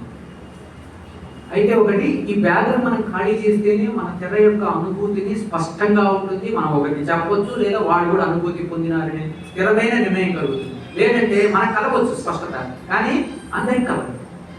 కానీ అది క్లియర్ చేయడం ఇంపార్టెంట్. దాన్ని క్లియర్ చేయాలంటే ఏం చేయాలి? దేన్నైనా ఉన్నది ఉన్నట్లు గమనించాలి. శ్వాసనైనా దేన్నైనా అదే సాధన. 8 hours పర్ డే, 8 hours ఏదో ఒక టైంలో శ్వాసను అబ్జర్వ్ చేస్తే 40 days ప్రతిరోజు రాస్తే నాకు ఏమీ కలగలేదని చివరగా రాసి ఎవరైనా తీసుకొని ఇస్తే వాళ్ళు గిఫ్ట్ ఇవ్వచ్చు. అంటే నేను సిన్సియర్గా సీరియస్గా చెప్పే ఒక సైంటిస్ట్ లాగా చెప్పి, సైంటిస్ట్ అంటే అదే సైన్స్. నువ్వు చూసావు స్పష్టంగా, శ్వాసను గమనించావు, ఈ లోపల ఏం జరగలేదు రాసావు, ఇదే సైన్స్ అంటే. ఎవరైతే అట్లా సైంటిస్ట్ లాగా చేసుకొని వస్తారో ఒక 40 days తర్వాత, అప్పుడు ఈ క్లాస్ వేస్ట్ నిజంగా చెప్పాలంటే నెక్స్ట్ ఆ సబ్జెక్టు వేస్ట్ దాన్ని అని నేను ఒప్పుకుంటా ఖచ్చితంగా. అంతవరకు నేను ఒప్పుకోను. ఎందుకంటే నేను చాలాసార్లు చేశాను, రిజల్ట్ చూశాను. కొన్ని మెడిటేషన్స్లో చాలా రిజల్ట్ చూశాను. అది ఇప్పుడు కావాలంటే కూడా నేను చేయించగలను వాస్తవానికి చెప్పాలంటే. కొన్ని 1 గంట అయినా లేదా 1 గంట 4 గంటలైనా 2 hours టైం పెట్టి కూడా చేయించగలను. నిజమైన ఆ తపన తీవ్రత ఉన్నవాళ్ళు ఎవరైనా ఉంటే స్పష్టంగా చేయించగలను. అంటే నీ లోపల ఇందాక మనం చెప్పుకున్నాం చూసారా, ఇవన్నీ పై విషయాలు, ఇంకా డీప్గా విషయం కూడా చేయించగలం అనమాట. ఒక కామం అంటే ఏంటి, క్రోధం అంటే ఏంటి, లోభం అంటే ఏంటి, మోహం అంటే ఏంటి, అవి ఎలా కనిపిస్తాయి, ఆ చలనం ఎలా ఉంటుంది, ఆ క్లౌడ్ ఎలా ఉంటుంది, అది శరీరంలో ఎక్కడ కనిపిస్తుంది, ఎలా కనిపిస్తుంది, ఏం చేస్తే కనిపిస్తుంది, ఎన్ని రోజులు కనిపిస్తుంది, ఇదంతా చేయొచ్చు. ఫర్ ఎగ్జాంపుల్ విపස්සన ఒక మెడిటేషన్ ఉంది అనమాట. ఆ మెడిటేషన్ 4.5 days నువ్వు వెళ్ళి ఫస్ట్ 4.5 days పర్ఫెక్ట్గా చెప్పినట్టుగా చేస్తే 5th day నీ శరీరం మొత్తం ఏదో కలుగుతున్నట్టు అనిపిస్తుంది. ఎందుకని? సెన్సిటివిటీ పెరిగింది. ఇప్పుడు కూడా ఉంటుంది, అప్పుడు సెన్సిటివిటీ పెరిగింది కాబట్టి అది మనం కూడా చేయొచ్చు. అక్కడికే పోవాల్సిన అవసరం లేదనమాట.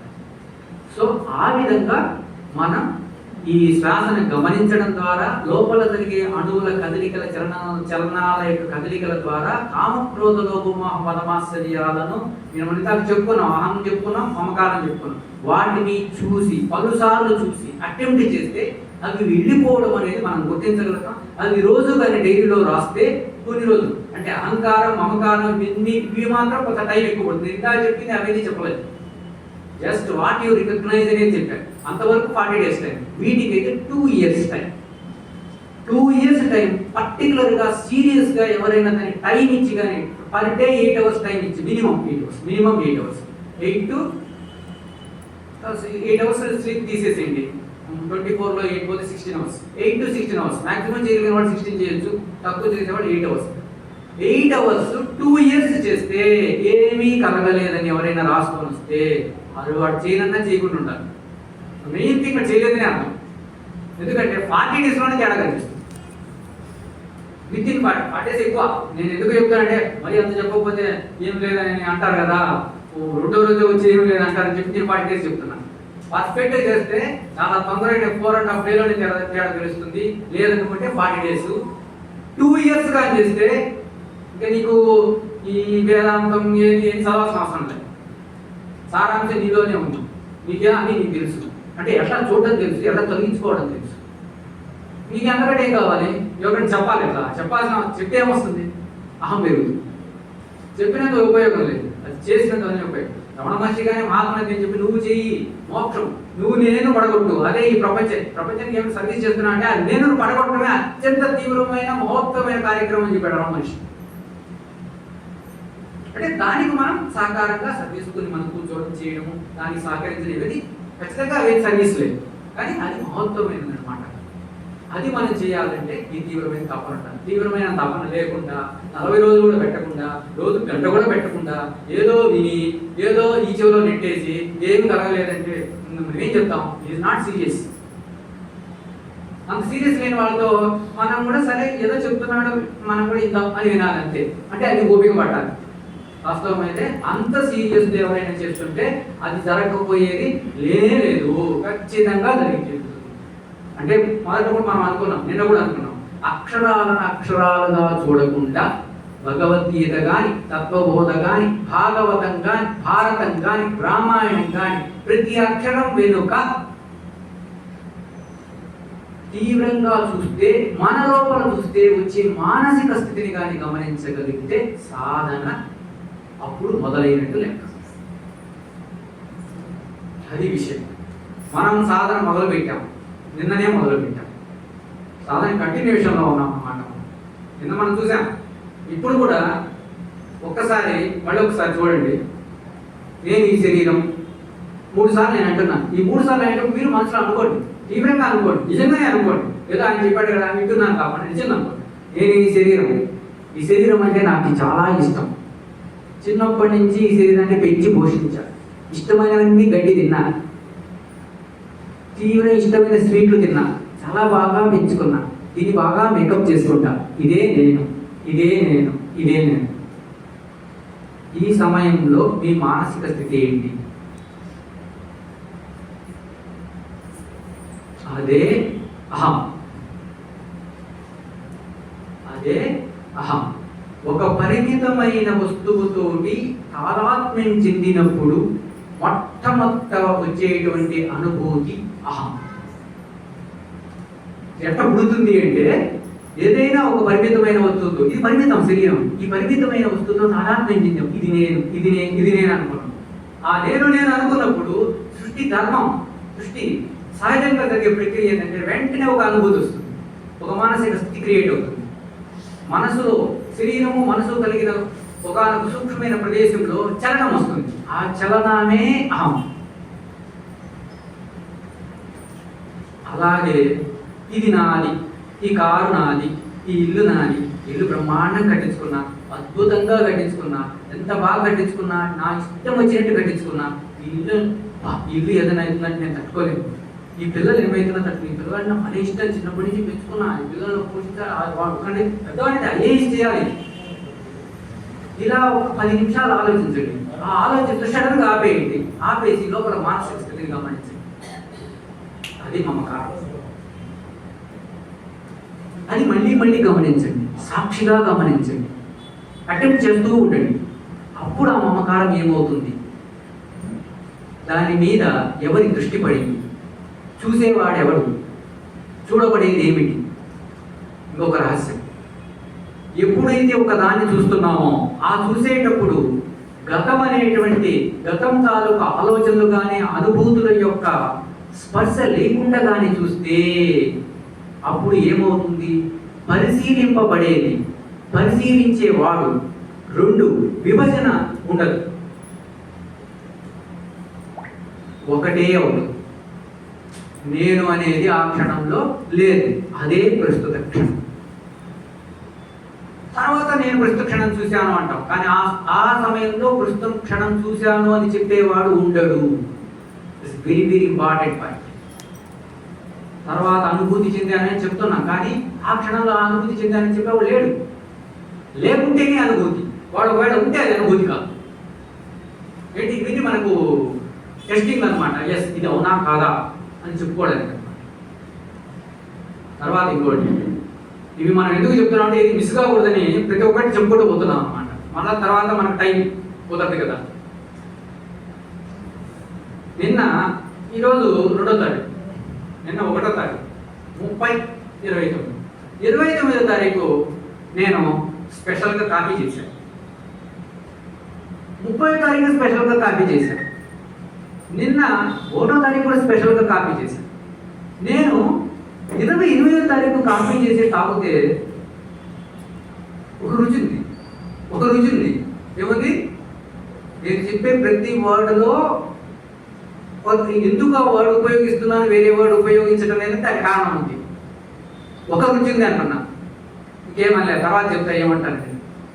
నేను ఒక కప్పు కాఫీ తయారు చేసుకొని తాగాను, నిదానంగా తాగా, 10 నిమిషాలు తాగా, ఒక రుచి ఉంది. మళ్ళా 29వ తారీఖు కూడా కప్పు కాఫీ చేసుకొని తాగా, ఒక రుచి ఉంది. నిన్న మళ్ళీ కాఫీ కప్పు కలుపుకొని తాగా, ఒక రుచి ఉంది. ఈ 3 రుచులు వేరుగా ఉన్నాయి, ఒకటేగా లేవు. కానీ నాకు నిన్న కాదు, మొన్న 30వ తారీఖు కాఫీ కలుపుకొని తాగాను సార్, అది బాగుంది. ఏది బాగుంది? 30వ తారీఖు కాఫీ కలుపుకొని తాగాను, అది బాగుంది. కాఫీ ఎక్కువ పడిందో, పొడి చక్కెర ఎక్కువ పడిందో, పాలు బాగున్నాయో నాకు తెలియదు, కానీ నాకు 30వ తారీఖు కలిపిన కాఫీ అట్లా కావాలి. నాకు కాఫీ అంటే ఎట్టుండాలి? అట్లుండాలి. ఇప్పుడు చెప్పుకోతాం అసలు విషయానికి పోతాం. ఇది న్యాచురల్గా మనకు దైనందిన జీవితంలో ఇలా జరుగుతూ ఉంటాయి. ఒక కాఫీ కాదు, చాలా విషయాలు. ఇక్కడ విశేషం ఏంటి? కాఫీ తాగాము, మొదటి రోజు ఒక రుచి ఉంది, యూ రికగ్నైజ్ సమ్ టేస్ట్, ఒక టేస్ట్ను గుర్తించాం. 2వ రోజు ఒక టేస్ట్ను గుర్తించాం, 3వ రోజు టేస్ట్ను గుర్తించాం. కానీ 2వ రోజు టేస్ట్ చాలా బాగుంది. ఇంతవరకు టేస్ట్ను గుర్తిస్తున్నాం, ఇప్పుడు కొత్తగా ఒక మాట అంటున్నాం, ఏమని? చాలా బాగుంది. కథం. ఎప్పుడైతే నువ్వు చాలా బాగుంది అన్నావో, it is a natural process. సృష్టిలో ఉన్న సహజంగా జరిగేందంటే వెంటనే లోపల ఒక మానసిక స్థితి వచ్చేస్తుంది, రాగం పడిపోతుంది. వెంటనే నువ్వు రుచిగా గుర్తిస్తే ఏం జరగదు. బాగుంది అన్నావు కదా, మటాష్ లోపల ఒకటి పడిపోతుంది అనమాట. ఇప్పుడు దాన్ని నువ్వు చూడవసరం, లోపల ఒకటి పడింది, మానసిక స్థితి ఒకటి వచ్చింది, దాన్ని మనం చూడలేదు కదా, మనకు తెలియదు కదా అసలు. అనుకో అది బాగుంది అంట, ఏం చేసినాం? మళ్ళీ అటువంటిదే వీలుంటే చేసుకొని తాగుదామని పరిశీలిస్తాం, ట్రై చేస్తాం, మళ్ళీ తాగుతాం. దాని మీద ఇంకొక లేయర్ పడిపోయి, ఇంకా ఒక లేయర్ మానసిక స్థితి, ఇప్పుడు ఇంకొక లేయర్ మానసిక, మళ్ళా 2వ తరం మళ్ళీ అలాగే తయారు చేసుకొని తాగాం, ఇంకొక లేయర్. ఇప్పుడు ఏం చేస్తుంది? ఆ లేయర్ లాగుతుంటుంది మనల్ని, అదే తాగు. ఇంద్రియాణి ప్రమాధీని, మనషష్టాని ఇంద్రియం. మనకు ఇంద్రియాలు ప్లస్ మనసు 6 ఉన్నాయి. వీటిలో ఈ ఇంద్రియాలు గట్టిగా నిన్ను లాగుతుంటాయంట. భగవద్గీతలో చెప్పాడు. ఎందుకు లాగుతాయి? నేను అంత ఈజీగా ఉన్నాను అవి వాటి చేత లాగబడ్డానికి.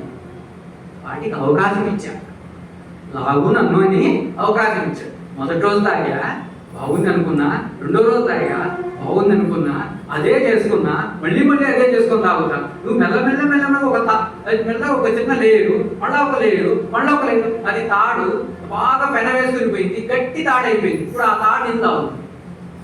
నువ్వే కదా తాడు అయ్యేంతవరకు చేసింది, తాడు చేసుకుని నువ్వే, ఇప్పుడు అది తాడు తాగుతుంది. నువ్వే తాగమని చెప్పు. ఇప్పుడు దాని చెట్ట బయటపడతావు. పిల్లవాడు పుట్టాడు, మా నాయన చాలా బాగున్నాడు, బుద్ధి వస్తున్నాడు, నీ పేరు రే శశి సూపర్, నువ్వు అదేం చేయాలరా, నువ్వు ఎట్లా అట్లా వాడిని నీకు ఎందుకు వచ్చి మొదటి రోజు నుంచి ఎత్తుకున్నప్పటి నుంచి వాడు టాయిలెట్ పోయినా ఏం పోయినా కూడా ఒక 30 సంవత్సరాల వరకు కనిపించుకొని మమకారం నాది అనుకున్నప్పుడు లోపల ఒక మానసిక స్థితి క్రియేట్ అయిపోతుంది. లేయర్ ఇది లేయర్ తక్కుని పోతాయి. ఇప్పుడు ఒక రోజు వాడి ఎవడరా నాన్న నేను పోతున్నా అన్నాడు అనుకో, హార్ట్ అటాక్ వచ్చేస్తుంది. ఎందుకని? ఆ లేయర్లు మొత్తం గట్టిగా ఉన్నాయి కదా, ఒక్కసారి అది పీకింది అనుకో, ఎక్కడ పీకుతుంది? మనసులోనే లేయర్లన్నీ ఉండేది. అది ప్రత్యక్షం రిఫ్లెక్షన్ ఎక్కడ అవుతున్నది? శరీరంలో రిఫ్లెక్షన్ అవుతుంది. శరీరం అంటే ఎక్కడ? శరీరంలో అత్యంత సూక్ష్మమైనటువంటి చాలా పలుసునైనటువంటి ఆ గుండెకాయ, ఈ చెస్ట్, ఈ భాగంలో అది కదిలిస్తుంది. పట్టుకోలేకపోయా కోతలాగా ఉంది. ఇప్పుడు మనకు వాడంటే ఇష్టం, కానీ ఈ కోత వల్ల మళ్ళా వాడంటే చేసేది. ఇంతకుముందు ఏమో ఇష్టం మనకు, ఇప్పుడేమో ద్వేషం. ఎందుకు వచ్చింది? ఈ బాధ తట్టుకోలేక ద్వేషం వచ్చింది. ఇది ఈ విధంగా చూస్తే వాళ్ళు చెప్పిన ప్రతి ఒక్క ఫార్ములా కూడా సైంటిఫిక్ గా మనం ఈ విధంగా కానీ చూడగలిగితే దెన్ దట్ బికమ్ సైన్స్. ఊరికి ఏదో చదివి బట్టి కొట్టే సైన్స్ కాదు. అదే విధంగా H2+O హైడ్రోజన్ 2 పాలు, ఆక్సిజన్ 1 పాలు, 2 కలిపితే నీరు అవుతుంది అని చెప్తాడు. ఎవరు చెప్తారు? ఫిజిక్స్ టీచరు లేకపోతే కెమిస్ట్రీ టీచరు మన క్లాస్లో 6వ తరగతిలోనో 7వ తరగతిలోనో చెప్తారు. చెప్పగానే మనం ఏం చేస్తాం? Very good H2O. అప్పుడు ఇంకా మన ఉత్సాహం ఉంది కాబట్టి చెప్తాను సార్ H2O రాశాను సార్ అంటాం. కొంచెం ఇంకా కొంచెం ఏదైనా ఉత్సాహం మిగిలింటే అవునా సార్ H2O అంటే ఏంటి సార్? H అంటే ఏంటి సార్? O అంటే ఏంటి సార్? H అంటే హైడ్రోజన్, O అంటే ఆక్సిజన్. అవునా? ఎక్కడ ఉంటాయి? ఇది చూపిస్తారట రమ్మని. హైడ్రోజన్ ఇది చూపిస్తారా, ఆక్సిజన్ ఇది చూపిస్తారా? చెప్తారు, నువ్వు రాసుకోవాలి, చెప్పాలి, తర్వాత వచ్చి ఎగ్జామ్ లో రాయాలి. Is it science? That is not science. నీకు హైడ్రోజన్ చూపించి ఆక్సిజన్ చూపించి 2 కలిపి నీకు నీరు చూపిస్తే నీకు సైన్స్ అంటే ఏదో తెలిసింది. నువ్వు సైన్స్ చూసావు, నువ్వు సైంటిస్ట్ అవుతావు. రేపు మన మొత్తానికి అనుకుంటావు. అబద్ధం ఏం అనుకుంటావు? బట్టి కొట్టమే కదా. నీకు 900కు 1000కి 1015 మార్కులు వస్తాయి, లేకపోతే 1150 మార్కులు వస్తాయి. ఏ లాభం? ఎన్నో విషయాలు, ఒక విషయం థామస్ ఆల్వా ఎడిసన్ కనుక్కుంటే ఒకటే, వాటి ఇందులో ఏం లేవు. చాలా సింపుల్ కనుక్కోవడం, ఫ్రెష్గా ఉన్నాడు ఏదో కనుక్కోవడం. మన పిల్లవాళ్ళకు అటువంటి వాళ్ళు ఎన్నో కనుక్కున్నవన్నీ వాళ్ళు ఎత్తులు పెట్టి వాళ్ళు బట్టి కొట్టాలి, చెప్పాలి. నువ్వు సావనే మాకు చెప్పాలి. చేస్తామా లేదా? వాడు ఎంత సైంటిస్ట్ అవుతాడు? Second hand man. వాళ్ళు చెప్పినని బట్టి కొడతాము. వాడు ఫస్ట్ హ్యాండ్ మ్యాన్ కాదు కదా. స్వయంగా స్వచ్ఛంగా తనంతా తను చూడలేదు కదా. వాడంటే వాడు కాదు, నేను కూడా వాడే కదా. మనమందరం అలా వచ్చిన వాళ్ళమే కదా. మన ఎడ్యుకేషన్ అలా ఉంది కదా. మరి సైన్స్ ఎలా అవుతుంది? సైన్స్ అంటే పుస్తకాన్ని బట్టి కొట్టడం సైన్స్ కాదు. వాస్తవాన్ని ప్రత్యక్షంగా చేసి చూసి ఒప్పుకుంటే వాడు సైంటిస్ట్. వాడు ఏదైతే కనుక్కుంటాడు. అట్లా కాకుండా ఏదో బట్టి కొట్టిన వాడు సైంటిస్ట్ ఎట్లా అవుతాడు? మనం అనుకుంటాం అంతే, నిజం మాత్రం కాదు. అలా ఉండాలి దీంట్లో కూడా. దీంట్లో మనం అలా ఉన్నామంటే దిస్ ఈజ్ ఎ సైన్స్. మనోవిజ్ఞాన శాస్త్రం అంటే ఒక తత్వబోధ అనే ఒక పుస్తకంలో ఉన్నటువంటి ఫార్ములాస్ అన్నిటిని కూడా మనం ఈ ల్యాబ్లో టెస్ట్ చేసి చూడాలి. అలా టెస్ట్ చేసి చూస్తే ఆయన చెప్పింది జరుగుతుంది. బట్టి కొట్టితే జరగదు, అది సైన్స్ కాదు. కాబట్టి మనం ఏం చేయాలి? టెస్ట్ చేసి చూడాలి. ఎన్నిసార్లు? దానికి మనమేం నిందించడం లేదు, ద్వేషించడం లేదు. వాళ్ళలాగా మనం లేము, మనం చేసే దాంట్లో అంటున్నాం. అంత స్పష్టంగా ఉండాలన్నమాట. మనం కానీ దీంట్లో అలా ఉంటే ఈజీగా వస్తుంది.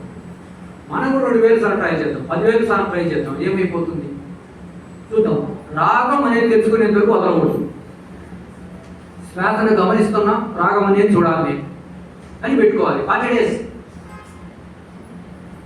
ఆ రాగాన్ని నువ్వు చూస్తే that is science. You are a scientist. ఇవన్నీ ఎందుకు చెప్తున్నామంటే, ఎందుకు అనుకుంటున్నామంటే, ఊరికే మాట్లాడుకుంటే మనం ఎంత దూరం పోతాం? స్థూల శరీరం, సూక్ష్మ శరీరం వరకు పోతాం. కారణ శరీరం దగ్గరికి పోలే. కారణ శరీరం దగ్గరికి పోవాలంటే ఖచ్చితంగా కొంత సాధన చేసి సరళంగా సహజత్వం వచ్చి సూక్ష్మమైన దాన్ని చూసేటువంటి సామర్థ్యాన్ని పెంచుకొని చూస్తే కానీ మనం కారణ శరీరాన్ని స్పష్టంగా చూడలేము. ఎప్పుడైతే నువ్వు స్పష్టంగా చూస్తావో, మనం ఒక రకంగా చెప్పాలంటే భగవద్గీత పెట్టుకొని కూర్చొని మొత్తం మనం చెప్పుకోలే, కానీ భగవద్గీత కాన్సెప్ట్స్ అంతా ఇప్పుడు చేస్తున్నాం. మెయిన్ కాన్సెప్ట్ సాక్షిగా ఉండడం, అది మనం చేస్తున్నావా లేదా? నిన్నటి అనుకుంటున్నావా లేదా? ఏదైనా ఒక వస్తువును ఉన్నది ఉన్నట్లు చూడటం, మన శరీరంలో మనసులో జరిగేటువంటి విషయాన్ని ఉన్నది ఉన్నట్లు చూడటం. నువ్వు జోక్యం చేసుకోవటం లేదు, దాంట్లో నువ్వు ఏలు పెట్టడం లేదు, నువ్వు ఇంటర్ఫియర్ కావట్లే. కోపం వచ్చింది, నువ్వు దాంట్లో ఏలు పెట్టాలి, నువ్వు నియంత్రించాల్సిన అవసరం లేదు, దాన్ని ఆపాల్సిన అవసరం. జస్ట్ చూడటమే సాక్షిగా ఉండడం. జస్ట్ చూస్తే చాలు లోపల జరిగేది జరుగుతుంది. ఇంకోటి తమాషా ఎందుకు చెప్తానంటే, ఇవన్నీ చాలా మందికి అనేక సార్లు వచ్చిన సందేహాలు అన్నమాట. సందేహాల కోసమని ఇంత ఫాస్ట్గా వాటిని లేపేస్తున్నాను. ఎట్లా అంటే సాధన చేస్తే వస్తుందా, సాధన వల్ల ఏమీ రాదు. కొంతమంది కాన్సెప్ట్స్ అన్నమాట. సాధన చేస్తే ఏమీ రాదు, సాధన వల్ల ఏమొస్తుంది అని అనుకుంటాడు. మరి నువ్వు సాధన వల్ల రాకపోతే దేని వల్ల వస్తుంది? అన్నీ మానేసిగా కూర్చుంటూ వస్తుంది. చిన్న విషయమైనా ఎవడొకటి చెప్పాలి, చెయ్యాలి, రాదు కదా. మరి సాధన వల్ల రాదంటే దాంట్లో కిట్టుకుంది. సాధన వల్ల రావాలి నిజమే, సాధన వల్ల రాదు నిజమే. ఒకటి, ఎవడన్నా ఉంటే సాధన చేయాలి, ఎవడు లేకపోతే సాధన ఎక్కడ చేస్తాం? అంటే ఎట్లుంటాయంటే ఒక్కొక్కటి మనం లోపలికి దూరే కొద్దీ ఎవడన్నా ఉంటే, నేననే వాడు ఉంటే సాధన చేయాలి, నేననే వాడు లేకపోతే సాధన ఎక్కడ? ఇంకొకటి, నేననేవాడు ఉన్నంత వరకు, నేననేవాడు సాధన చేస్తున్నంత వరకు, వాడున్నంత వరకు, వాడు పడకపోతే సత్యం ఎక్కడ వచ్చింది? అంటే సాధన వల్ల రాలేదుగా. అంటే దాన్ని చూడటం అనమాట. అంటే నేనున్నవాడు ఉన్నంత వరకు, సాధన చేస్తున్నంత వరకు వాడు ఉన్నాడు కదా. సో సత్యం ఎక్కడ వచ్చింది? వాడికే సత్యం లేదుగా. అట్లా సాధన వల్ల రాదు అంటున్నాం. కానీ దీంట్లో ఎండ్యూరెన్స్, పర్సెవరెన్స్, ఓపిక, సహనంగా చేసేవాడు ఎలా ఆలోచిస్తాడంటే, బాబు సాధన వల్ల రాదు, ఓకే, నో ప్రాబ్లం. సాధన వల్ల రాదు అనేది ఎక్కడి నుంచి ఎంతవరకు రాదు? 99 దగ్గర నుంచి 100 వరకు రాదా? 90 నుంచి 100 వరకు రాదా? 0 నుంచి 100 వరకు రాదా? 0 నుంచి 90 వరకు మనం సాధన చేస్తే వస్తుంది. 90 నుంచి 100 వరకు సాధన చేస్తే రాదు. సాధన చేస్తే రాదు అనే విషయం ఎక్కడ చెప్పుకోవాలి? 90 నుంచి 100 దగ్గర చెప్పుకోవాలి. ద లాస్ట్ అటెంప్ట్ అన్నమాట. నేను అనేది ఫైనల్గా పడిపోవడం అని నీ చేతిలో లేదు. అది సాధన వల్ల రాదనే విషయం. కానీ అంతవరకు పోవాలంటే నువ్వు చేయాలి కదా సాధన. సో సాధన వల్ల అంతవరకు నువ్వు సాధన చేస్తే అవతల నేను ఇస్తానన్నప్పుడు, ఎవడైనా వాడు అంతవరకు చేశాడు అనుకోండి, అవతల ఇచ్చాడు అనుకోండి, అప్పుడు మనం ఏం చెప్పాలి? 90% సాధన పడుకున్నప్పుడు సాధన వల్ల వచ్చిందనే చెప్పాలి. ఎందుకంటే టు ఎంకరేజ్. సాధన వల్ల రాదని చెప్పావు అనుకో, ఎవడైనా సాధన చేస్తాడు ఇంకా. కాబట్టి ఆ 90 to 100% లేదా 99 పాయింట్ తర్వాత మనం చెప్పుకొని విఫలం కాదు.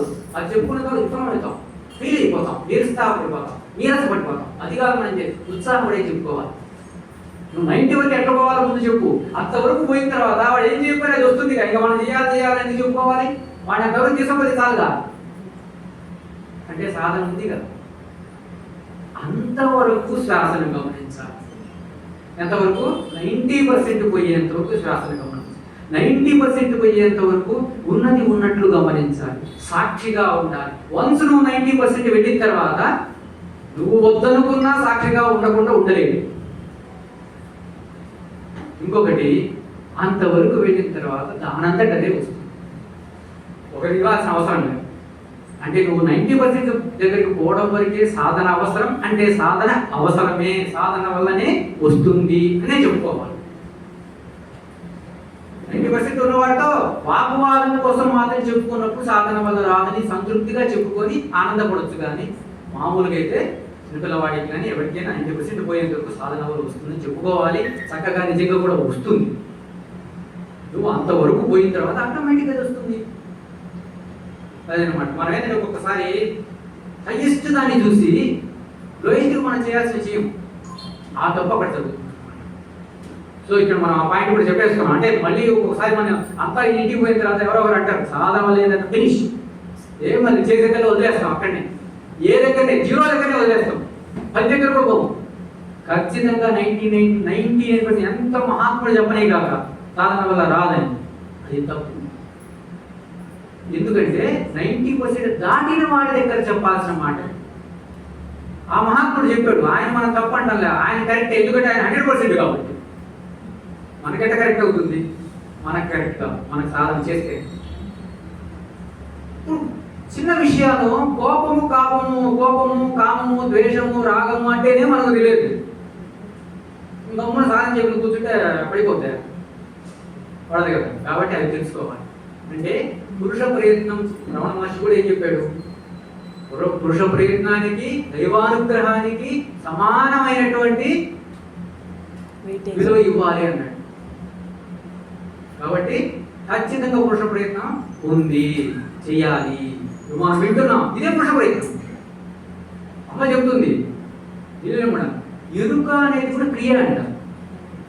ఎరుక అంటే ఏంటి?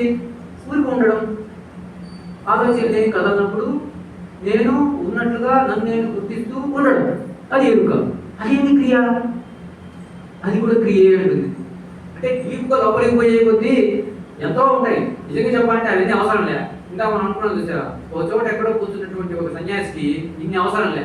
బాబు ఆలోచనల మధ్యన గ్యాప్ ఉంది, గ్యాప్ను చూసావా, పట్టుకున్నా చాలు, తరించిపోతాడు. ఎందుకని? వాడి సంసారంలో లేడు, ఈ జగత్తులో జరగట్లే, వాడికి అడ్డంకులు రావు. మనకు ఉదయం లేస్తే అడ్డంకులు స్టార్ట్ అవుతాయి, అంతే కదా. మనం ఆ ఆలోచన వచ్చిన గ్యాప్ను ఎవరు చోటిస్తాడు మనకు? మనం లేచామా, కాఫీ ఉందా, కాఫీ తెచ్చావా, పేపర్ వచ్చిందా లేదా, పాలు వచ్చాయా లేదా, అక్కడ బిల్లువాడు విషయవాడు వచ్చాడా లేదా, ఇదే సరిపోతుంది మనకు. ఎంత మోడర్న్ టెక్నాలజీ పెరుగుతుందో అంతకంటే ఎక్కువ మన టైంని తినేస్తున్నాం. చూడండి, సెల్లులు వచ్చాయి, గిల్లులు వచ్చాయి, కంప్యూటర్లు వచ్చాయి, మనకి ఏమైనా టైం మిగులుతున్నదే? ఏమన్నా వస్తే టైం మిగిలితే ఇట్స్ గుడ్ అంటాం, ఓకే అంటాం. అది గుడ్డే కావచ్చు, మనం దాన్ని గుడ్డుగా ఉపయోగించుకోవడం వల్ల బ్యాడ్గా ఉపయోగించుకుంటాం. సెల్ వచ్చింది, అసలు టైం కాదు, టైం అంతా శూన్యం, మనకి నీకు టైం లేదు. ఎందుకు టైం లేదు? సెల్లు చూస్తుందా? ఏంటి కారణం అంటే సెల్లు చూడటం వల్ల టైం లేదు. ఏంటంటే మన వీక్నెస్ సెల్లు చూడటం అనేది. లాస్ట్ ఫైనల్గా ఒక ఇంపార్టెంట్ పాయింట్ చెప్పుకుందాం. ఇప్పటివరకు చెప్పినంత ఈరోజు చెప్పిన పర్టికులర్గా మనకు వచ్చే ఆటంకాలు. నెక్స్ట్ వచ్చేసి కనిపించకుండానే మన లోపల మనల్ని అటాక్ చేస్తూ మనం ఏదో మనం గుర్తించలేకుండా వెనుక కింద ఆధారంగా ఉండి మనల్ని కిందపడేసేటటువంటిది, మనం గ్రహించలేనటువంటిది ఒక కారణ శరీరం రూపంలో ఉన్నటువంటి ఎమోషనల్ సబ్స్టెన్స్ గురించి చెప్పుకున్నాం, which is very very important subject. దాని గురించి కూడా చెప్పుకున్నాం, ఆటంకాల గురించి చెప్పుకున్నాం. ఫైనల్గా ఎంటర్టైన్మెంట్ గురించి చెప్పుకున్నాం. This is the last thing what we are going to deal today. Entertainment. అసలు ఎంటర్టైన్మెంట్ అంటే ఏంటి? ఆటలాడతాం, టీవీ చూస్తాం, పేపర్ చదువుతాం, బయటకు పోయి పిచ్చాబట్టి మాట్లాడుకుంటాం, క్రికెట్ చూస్తాం, ఇంకేంటి సీరియల్స్ చూస్తాం, సినిమాలు చూస్తాం, ఏదైనా ప్రోగ్రామ్స్ షోలు చూస్తాం. ఇదంతా మనకి ఎంటర్టైన్మెంట్ అంటున్నాం. అంటే ఇన్ని చూస్తున్నాం కదా. సెల్లు చూస్తాం, ఇది కూడా పెట్టాలి, మనం యాడ్ చేసుకోవాలి. సెల్లు చూస్తాం, యూట్యూబ్ చూస్తాం, వివిధ రకాల యాప్లు ఏదో ఒకటి గెలుపుతూ ఉంటాం. ఇదంతా మన ఎంటర్టైన్మెంట్. Very good. అయితే ఇవన్నీ ఎందుకు చేస్తున్నాం అంటే మనము ఒకసారి తరిచి ఇంట్రాస్పెక్షన్ లాగా లోపల చూస్తున్నాం అంటే ఒక 5 minutesలో దీన్ని కంప్లీట్ చేద్దాం. చూస్తున్నాం కదా, ఇవన్నీ ఎందుకు చూస్తున్నాం అంటే చిన్నగా మనల్ని మనం ప్రశ్నించుకున్నాం. చూడకుండా ఉండలేం కాబట్టి చూస్తున్నాం. ఒక ఆయన చెప్పాడు సమాధానం, చూడకుండా ఉండలేం కాబట్టి చూస్తున్నాం. ఒక అద్భుతంగా చెప్పాడు కదా. ఎవరో ఒక క్వశ్చన్ అడిగాడు అనమాట. ఒక కుందేలు ఒక పూజలోకి దూరిందంట. కుందేలు పూజలోకి దూరింది. నేను నిజంగా పిచ్చాబడి చెప్పట్లే, సబ్జెక్ట్ పరంగా వచ్చింది కాబట్టి చెప్తున్నాను. ఒక కుందేలు పూజలోకి దూరింది, లోపలికి పోయింది, తల ముందుకు ఉంది, లోపలికి పోయింది, ఇది రాలేకపోయింది. కొట్టుకుంటూ గెలగల కొట్టుకుంటు ఎలా వస్తుంది అని క్వశ్చన్ వేశాడు. ఎవరు కలగలే, ఎవరో క్వశ్చన్ వేశాడు. క్వశ్చన్ వేస్తే ఈ క్వశ్చన్కి సమాధానం చాలా మంది, అవునా వాళ్ళు కొడితే వస్తుంది, దాన్ని నల్లగా హోల్ చేయాలి, లేదా వెనకరించి ఏదన్నా దాన్ని పట్టుకొని లాగాలి, ఏదైతే చెప్తాను. ఒక టక్కలు వేసింది, ఏంటంటే అట్లా చెప్తాను చెప్పి ఎట్లా పోయితే అట్లా వస్తుంది అన్నాడు. సింపుల్ కదా, ఎట్లా పోయిందో అట్లా వస్తుంది. కరెక్టే, కొంచెం సేపటికి అదే మెల్లమెల్లగా ఎండ కొనుక్కొని వచ్చేస్తుందేమో. అలాగే ఇది కూడా ఈ సమాధానం ఏంటంటే ఎంటర్టైన్మెంట్. ఎంటర్టైన్మెంట్ అంటే ఎందుకయ్యా అంటే ఎంటర్టైన్మెంట్ ఇవన్నీ లేకుండా మేము ఉండలేము కాబట్టి ఎంటర్టైన్మెంట్ తీసుకుంటున్నాం. ఎట్లా ఉంది సమాధానం? వండర్ఫుల్ ఉంది కదా. మనం దాంతో సరిపెట్టుకోగా ఇంకొంచెం డీప్కి వెళ్తాంగా. ఎంటర్టైన్మెంట్కి ఎందుకు వెళ్తున్నామంటే మనం ప్రశాంతంగా, ఆనందంగా, ఉత్సాహంగా, అద్భుతంగా, ఆశ్చర్యంగా మనం కానీ ఉంటే దేనికి వెళ్ళము. మనం కానీ అద్భుతంగా, ఆశ్చర్యంగా, ఆనందంగా ఉన్నామంటే దేని వెంట పడము. మన లోపల ఏదో అలజడి, తెలియనటువంటి అలజడి, చెప్పుకోలేనటువంటి అలజడి, ఎవరికి మనం ఒకరికొకరము అందిపుచ్చుకోలేని అలజడి ఉంది, బాధ ఉంది. అది బాధ అని కూడా గుర్తించలేనటువంటి బాధ. ఒంటరిగా నాకు నేనుగా నిశ్చలంగా ప్రశాంతంగా ఉండలేని స్థితి నాలో ఉంది. ఎక్కడ ఉంది? నిన్న ఈరోజు చెప్పుకున్న దాన్ని బట్టి మనం దాన్ని అర్థం చేసుకోగలుగుతాం. మానసిక స్థితి. ఆ మానసిక స్థితి ఎక్కడుంది? ఈ శరీరంలోనే సూక్ష్మంగా హృదయంలో ఎక్కడెక్కడ పలుచని కండరాలు ఉంటాయో అక్కడ ఆ మనస్సు రిఫ్లెక్ట్ అవుతుంది, ప్రతిబింబిస్తూ ఆ మానసిక స్థితిని క్రియేట్ చేస్తుంది. ఆ మానసిక స్థితిని మనం తట్టుకోలేకుండా పోతున్నాం, అస్థిమితమైన స్థితిలో ఉంటున్నాం. దాన్ని తట్టుకోలేక ఇప్పుడు ఏదో ఒకటి చేయాలి. సినిమా చూస్తున్నాం, ఆ సినిమా చూసేటప్పుడు అది కూడా ఆ సినిమా కూడా ఒకటే విధంగా పోయిందని బాలేదు. అంటే ఏదో జరగాలి, ట్రాజడీ అన్నా ఉండాలి, యాక్షన్ అన్నా ఉండాలి, మాస్ ఏదో ఒకటి ఉండాలి.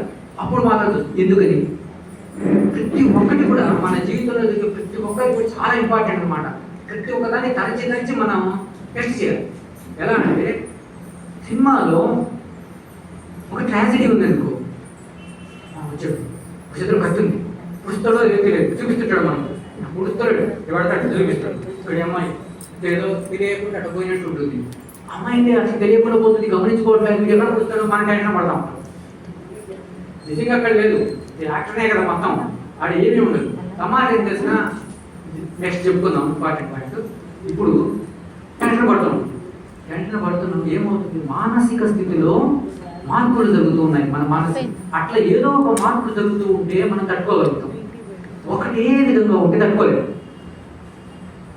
అందువల్ల అక్కడ ట్రాజడీ అనే ఉండాలి. అందుకని మనం దాన్ని చూస్తున్నాం, అలాగే మనం చూడం అవసరం లేదు. మనకు ఒకవేళ ట్రాజడీ చేస్తే మనలో ఏం మార్పు జరగట్లేదు, మనం ప్రశాంతంగా ఉన్నాం, 2 రోజుల తర్వాత దాన్ని చూడం. అక్కడ కదిలికి వస్తే ఇక్కడ కదులుతుంటుంది లోపల. ఇంతకు అక్కడ ఏదో జరిగిన కడిగి వస్తాయి, ఇక్కడ ఏదో జరిగిన ఎరబడిపోతుంది మొహం. సపోజ్ క్రికెట్ ఉంది, క్రికెట్లో వాడెవడో వచ్చాడు, బాల్ వేసాడు, బాల్ కొట్టాడు, 6 కొట్టాడు, దాన్ని కొట్టగానే ఇక్కడి నుంచి కూర్చోడు తెలియస్తాం మనం.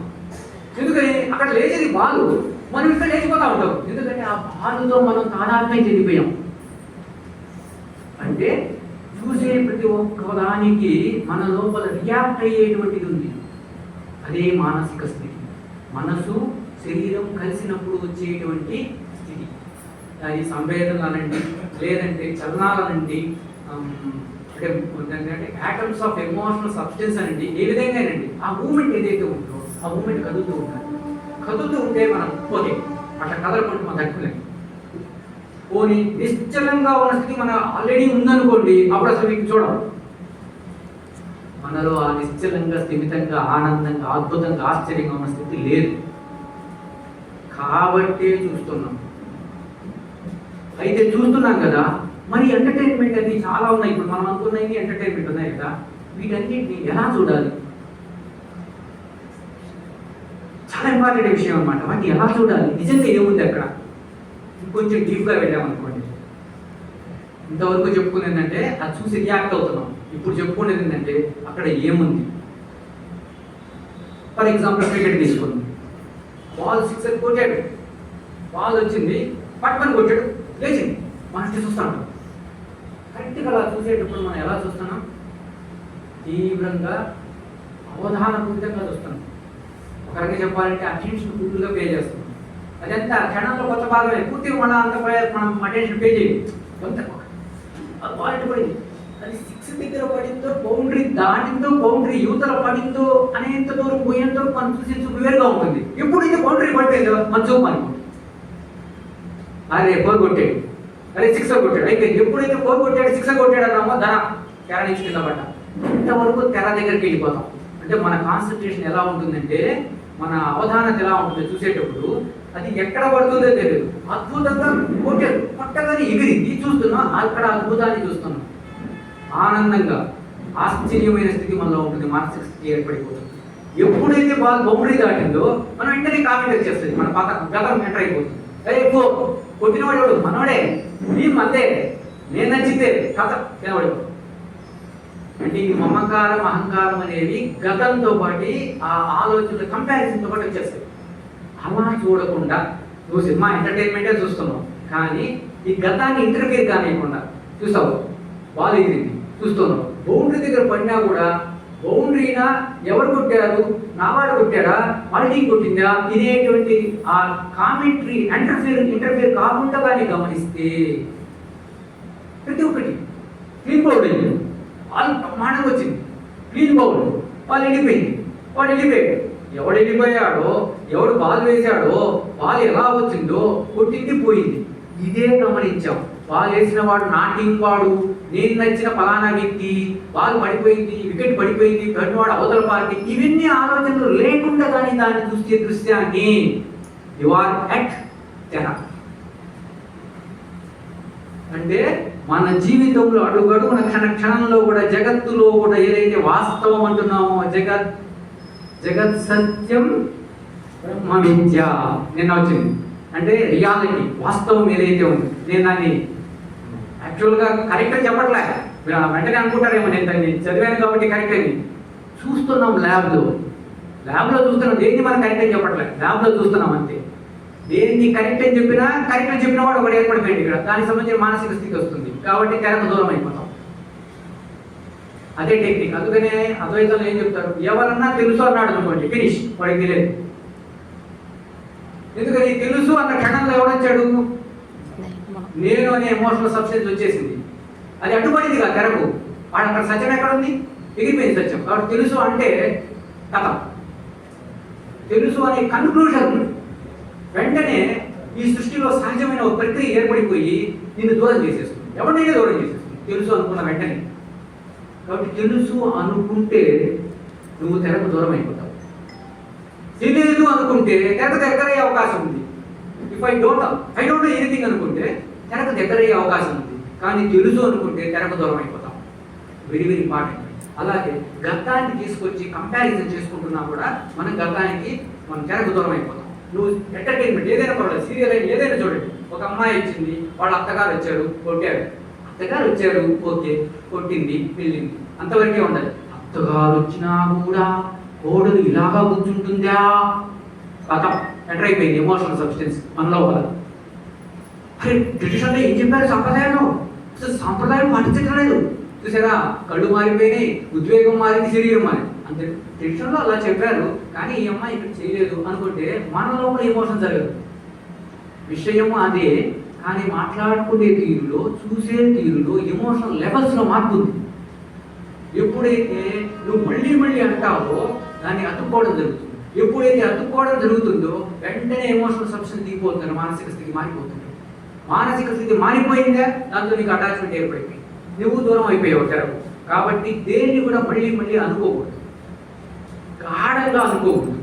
ఏదో వచ్చిందా పోయిందా అంటే ఇదంతా నేను అలా ఉండమని చెప్పట్లే, మళ్ళీ టెస్ట్ చేయమని చెప్తాను. ఒక 40 days అలా టెస్ట్ చేయండి. ఈజ్ దేర్ డిఫరెన్స్ అన్నా. ఇవి మామూలుగా మనకు రోజు దైనందిన చర్యలో ఇవి చేస్తూ ఉంటే జరిగేది ఏంటంటే మనం తెర దగ్గర ఉంటాం.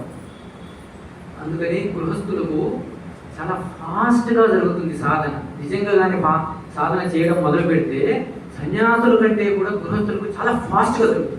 ఎందుకంటే అన్ని వైపులా అడ్డంకులు ఉంటాయి. ఇన్ని అడ్డంకుల మధ్య ఎంతో తెలుసుకుని ఎంతో జాగ్రత్తగా ఉండి అటెన్షన్ పే చేస్తే కానీ నాకు కాదు. అంత అటెన్షన్ పే చేయాలి, అన్ని తెలుసుకోవాలి. అదే అతనికి ఏముంది, ఇన్ని ఉండవు, ఎవరు వచ్చి గీకే వాళ్ళు ఏముండవు. ఆయన తీవ్ర తప్పనంటే కూర్చుంటాడు, లేకపోతే కాలక్షేపం చేస్తూ ఉంటాడు. అంటే సమయం వేస్ట్ చేసుకుంటూ ఉంటాడు. కానీ గృహస్థులకు అంత ఛాన్స్ లేదు. యాక్షన్ నేను అమ్మని కూర్చుంటానికి ఒప్పుకోరు. వాళ్ళు ప్యాకెట్ తీసుకురావాల్సిందే, యాక్ట్ బిల్ కట్టకపోతే ఒప్పుకోరు. నీ కుట్టిగా పట్టుకుంటారు పిల్లవాడు వచ్చి, ఈరోజు టీవీ రావట్లే ఏది అంటాడు. ప్రతి ఒక్కటి నీకు యూ హ్యావ్ టు ఫేస్, ప్రతి ఒక్కటి నువ్వు ఫేస్ చేయాలి. ఫేస్ చేయడం అంటే ఏంటి, నీ లోపల ఊర్ధ్వమూల మనశ్శాఖం శాఖలు దిగుతున్నాయి. నువ్వు వద్దన్నా శాఖలు వస్తుంటాయి. పిల్లవాడు వచ్చాడు, ఒక శాఖ వచ్చేస్తుంది. అంటే మానసిక స్థితి, డిఫరెంట్ టైప్స్ ఆఫ్ మానసిక స్థితులు, మానసిక మెంటల్ స్టేట్స్ అనేవి జరుగుతూ ఉంటాయి ఉదయం నుంచి. ఆ మెంటల్ స్టేట్స్ లీవ్స్, ఆ రాగి వృక్షానికి ఉన్న లీవ్స్ ఏంటంటే ఈ మెంటల్ స్టేట్స్ మనలో. వీటికి మూలం ఏంటంటే ఆ అహం, మమత అనేవి అనమాట. సో వాటిని మనం చూస్తూ ఉండాలి. చూడటం అనేది ఎట్లా వస్తుంది, కొంత ప్రాక్టీస్ చేస్తే ఒక 40 రోజులు కానీ ప్రాక్టీస్ చేస్తే సాధ్యమైపోతుంది. సాధ్యమైపోయిన తర్వాత ఇంకా ఆట చూస్తూ ఉంటాం. వాళ్ళు ఆట ఆడటం కాదు, మనం ఇది ఒక ఆట అయిమాట.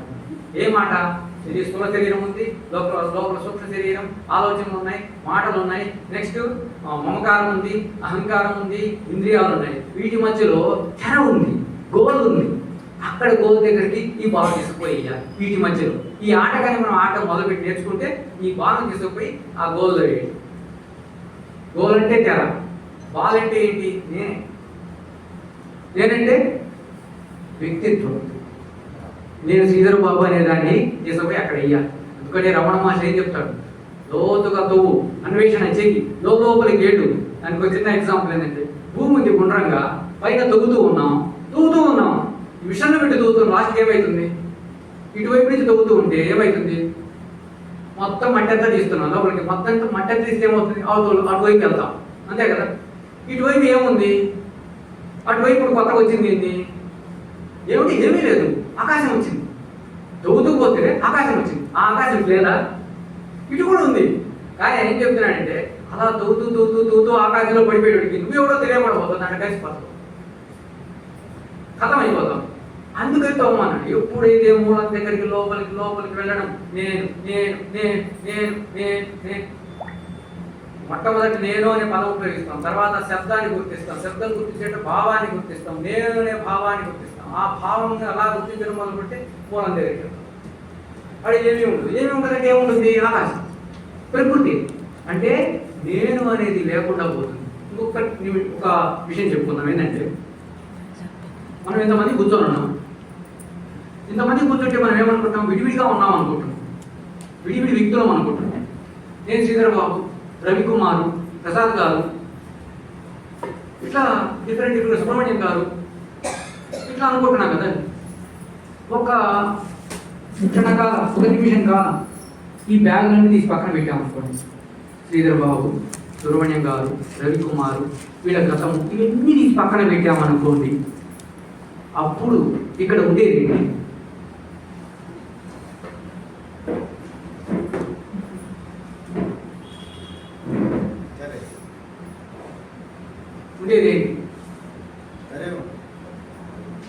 తెర ఉంటుంది. దాన్ని మామూలుగా జగత్ రూపంలో చెప్పుకుంటే, ఈ ప్రపంచంలో మనం అంతా ఉన్నాము, మనుషులు ఉన్నాం. ఈ మనుషులకు మనకు ఒక్కొక్కరికి ఒక వ్యక్తిత్వం ఉంది, పేర్లు ఉన్నాయి. ఈ వ్యక్తిత్వాలు, పేర్లు అన్నీ తీసేసామనుకోండి, ఒక 10 నిమిషాలు, ఒక గంట సేపు అంతా మర్చిపోయిపోయాము అనుకోండి. అప్పుడు ఇక్కడ ఉన్నది ఏంటి? అంతకుముందు కూడా ఈ ప్రకృతి ఉంది, ఈ ప్రపంచం ఉంది, దాంట్లో ఇవన్నీ ఉన్నాయి. కానీ ఎవరికి వాడు వేరు అనుకుంటున్నారు. ఎప్పుడైతే ఇప్పుడు ఇవి వేరు అనుకుంటే నేను అనే భావాన్ని, ఈ వ్యక్తిత్వాన్ని పక్కన పెట్టాడో, ఇది మొత్తం ఒకటే, అక్కడ వేరు అనుకునేది లేదు. అంటే అది ఒక్కటే మనకు అడ్డం. ఆ అడ్డమైన దాన్ని పక్కన తీసి పెడితే మొత్తం ఒకటే. ఆ అనంతమైన పరమాత్మ ఒకటిగా అనేది పక్కన పెడదాం. అసలు ఈ సృష్టి మొత్తం కూడా ఒకటే. ఒకటి కాదు అనుకోవడానికి ఏందయ్యా అడ్డం అంటే, నా వ్యక్తిత్వం. నేను అనుకోవడమే అడ్డం. నేను అనుకునే వ్యక్తిత్వం అని ఎవరిలో లేకుండా ఉంటే అప్పుడు మొత్తం ఒకటే కదా. నువ్వు ప్రపంచంలో భాగమే కదా, అవునా కాదా? మమైవాంశో జీవలోకే, నా అంశమే, నా భాగమే, నా లోపల ఒక భాగం, ఈ ప్రకృతిలో ఒక భాగం. నేను శ్రీధర్బాబు కాదు, ప్రకృతిలో ఒక భాగం, కోడలాగా, ఒక చెట్టులాగా, ఇది ఒక భాగం అని అనుకున్నప్పుడు దాన్ని బాగా అర్థం చేసుకుంటే, ఇంతమంది మనుషుల్లో వచ్చేటువంటి ఆవేశాలు, ఇమోషన్స్ ఇవన్నీ కూడా సహజమే అయినప్పుడు, నాకేం ప్రత్యేకం కాదు, నేను శ్రీధర్బాబు కాదనుకున్నాను, ఇదంతా ఒకటా కాదా? మొత్తం ఒకటే కదా. అంటే జగత్తు రూపంలోనే ఒకటైతే ఇంకా ఎరుక రూపంలో ఒకటి కాదా?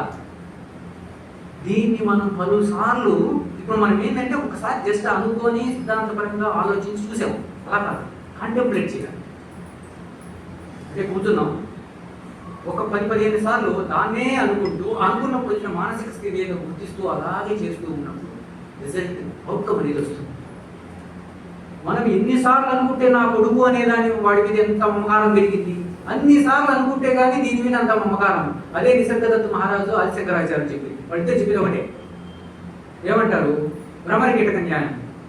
దాన్ని నువ్వు చూస్తూ, దాన్ని నువ్వు కాంటెంప్లేట్ చేస్తూ, అదే చూస్తూ ఉంటే అది అయిపోతావు.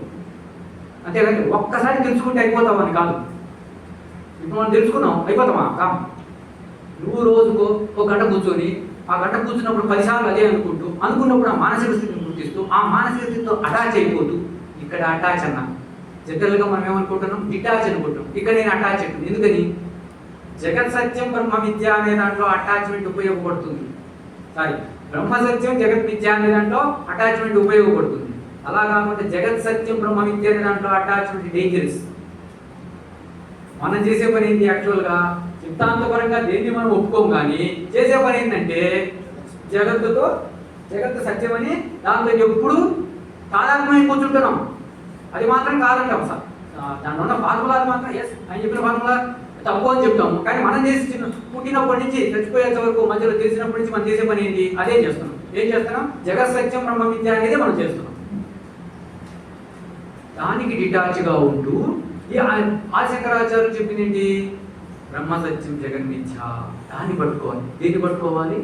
ఏదైతే మనం ఎరుక అని గుర్తించామో, ఏదైతే మనం ప్రస్తుత క్షణమని గుర్తించామో దాన్ని 10 సార్లు, ఒక గంట సేపు కూర్చుంటే కనీసం 20 సార్లు పట్టుకోవాలి రోజు. అలా దాన్ని ఒక 40 days చేస్తే, రోజుకి 8 hours చేస్తే ఎంత తీవ్రమైన సాధన జరుగుతుంది? ఏ విధమైన మార్పు జరుగుతుంది? మార్పు జరగదా? జరుగుతుందా? జరుగుతుంది అనేవాళ్ళు చేతులు ఎత్తండి. జరుగుతుంది కదా? మరి చెయ్యండి. తీవ్రమైన తపన ఉంటే చెయ్యండి, ఖచ్చితంగా జరుగుతుంది. అదే 2 years చేస్తే, నేను ఊరికి చెప్పట్లే, నాకు స్టాండర్డ్గా గ్రాంటెడ్గా చెప్పిన వాళ్ళు ఉన్నారు కాబట్టే చెప్తున్నా. నేను చేస్తున్నా, బట్ స్టాండర్డ్గా గ్రాంటెడ్గా చెప్పిన వాళ్ళు ఉన్నారు. 2 వ్యక్తులు ఉన్నారు. 2 years, 3 years, maximum 3 years, minimum 2 years. ఎవరైనా అంత తీవ్రంగా చేస్తే ఇంకా పుస్తకాలన్నీ అవసరం లేదు. ఖచ్చితంగా జీవన్ముక్త స్థితి సాధ్యమవుతుంది నీ తీవ్రత, నీ అవధానతను బట్టి. ఫైనల్గా ఆ స్టేట్మెంట్ ఇచ్చి పక్కపోతాం. ఫైనల్ స్టేట్మెంట్ ఏంటి? జీవన్ముక్త స్థితి లభ్యమవుతుంది, సులభమే. రోజుకు 8 నుంచి 16 గంటలు నీకు వీలైనంత తక్కువగా ఉండా ఈ విధమైన సాధన చేస్తే జీవన్ముక్త స్థితి స్థాయి. లేదనుకుందాం, జీవన్ముక్త స్థితి రాకపోయినా మోక్ష స్థితిలో నువ్వు ఉంటే నీకు ఏ అనుభూతి, ఆనందం కలుగుతుందో, అద్భుతం, ఆశ్చర్యం, ఆనందం, ఆ స్థితి నీకుంటుంది. ఇది మనకు సులభ సాధ్యమే. ఇది ఎవరో చెప్పలేదు, ఆది శంకరాచార్యుడు. నాహం బ్రాహ్మణ న శూద్ర న పురుష కింటు అసంగ సచ్చిదానంద స్వరూప సర్వాంతర్యామి చిదాకాశ రూపోస్మితి దృఢ నిశ్చయ అపరోక్ష జ్ఞానవాన్ నిఖిల కర్మబంధ నిర్ముక్తస్య జీవన్ముక్తః ఇత్యుచ్యతే అని చెప్పాడు. అంటే నువ్వు చిన్నప్పటి నుంచి ఏర్పరచుకున్నటువంటి బ్యాగేజ్ మొత్తం తీసి పక్కన పెట్టి ప్రస్తుత క్షణంలో ఉంటే నువ్వు జీవన్ముక్తుడు అవుతావు.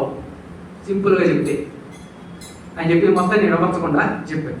అంటే నేను బ్రాహ్మణుని, నేను శూద్రుడిని, నేను ఫలానా, నేను ఉద్యోగస్తుడిని, నేను ఆడమనిషిని, నేను మగ మనిషిని, నేను అది, నేను కట్టుగుడ్డు అని అనుకుంటేది ఏదైతే నువ్వు ఏర్పరచుకున్నావో, ఏర్పరచుకున్నప్పుడల్లా ఏదైతే మానసిక స్థితి నీలో ఏర్పడిందో, అలా లేయర్స్ అన్ని ఏర్పడుతూ వచ్చాయో వాటన్నిటిని నువ్వు లేపేస్తే నువ్వే జీవన్ముక్తుడివి. అది ఆది శంకరాచార్యులు చెప్పినటువంటి ఫైనల్ కొటేషన్. అది మనకు సాధ్యమే, సులభమే. ఎలా చేస్తే? ఇలా చేస్తే. ఈరోజు మనకు తెలుసా లేదా విషయం? విషయం తెలుసు. చెయ్యకపోతే ఎవరి తప్పు? ఎవరికి వాళ్ళదే తప్పు. అంతా విషయం అసలు ఒకసారి అర్థం ఆశ్చర్యం. కొంతమంది ఎన్నో సంవత్సరాలు జీవించి చచ్చిపోతారు. చచ్చిపోయేంత వరకు కూడా ఆ విషయం తెలియదు వాళ్ళకు. మనం ఇంకా చచ్చిపోవాలి, మనకు విషయం తెలుసు, ఇంకా కొన్ని సంవత్సరాలు మనం బతుకుతాం. ఎంత అదృష్టం చెప్పండి. ఈ విషయం తెలిసిన తర్వాత మనం కొన్ని సంవత్సరాలు బతుకుతాం. ఖచ్చితంగా ఈరోజు చచ్చిపోతామైతే మనం చెప్పలేం కాదు. ఎంత అదృష్టం. ఎన్నో జన్మలు ఎత్తినా కూడా ఒక్కోసారి తెలియదు విషయం. వాళ్ళకంటే మనం అదృష్టవంతులమా కాదా చెప్పండి. భగవంతుడు మనకు అవకాశం ఇచ్చాడు. ఎందుకోసమని? ఆయన కోసమే. ఒక మహానుభావుడు చెప్పాడు. ఆయన ఏం చెప్తాడంటే, అయ్యా నీకు కాదు మోక్షం రావాల్సింది, వాడికి రావాలంటే దేవుడికి, భగవంతుడికి. ఎందుకంటే ఆయన చెప్పిన దాంట్లో కూడా మనకి హిట్టుకుంది. ఎందుకంటే ఇదంతా ఎవరయ్యా? ఆయనే కదా, కాబట్టి ఆయనకి రావాలి మోక్షం. చూసారు, ప్రతి ఒక్క దాంట్లో నానాత్మ శ్లేష కిటుకనే ఉంటుందన్నమాట. కాబట్టి మనం చేయాల్సిన సర్వోన్నతమైనటువంటిది ఏదయ్యా అంటే ఆ లోపల ఉన్న ఎమోషనల్ సబ్స్టెన్స్ ప్రతి క్షణం ప్రస్తుతం మన జీవితంలో ఎక్కడికో పోవాల్సిన అవసరం లేదు. దైనందిన జీవితంలోనే ఇలా మనం చూసుకుంటూ వాటిని తొలగించుకుంటూ ఆటంకాలు తొలగించుకుంటూ ప్రతి క్షణంలో ఎంటర్టైన్మెంట్ను కూడా సాధనలాగా చేసుకుంటూ చక్కగా మనం ముందుకెళ్తే జీవన్ముక్త స్థితి ఎక్కడో లేదు, చేతిలో అరటిపండే. ముందు అసలు అవునో కాదో తెలియదు, అవునా నిజమా అనేటట్టు కాదు మనిషి.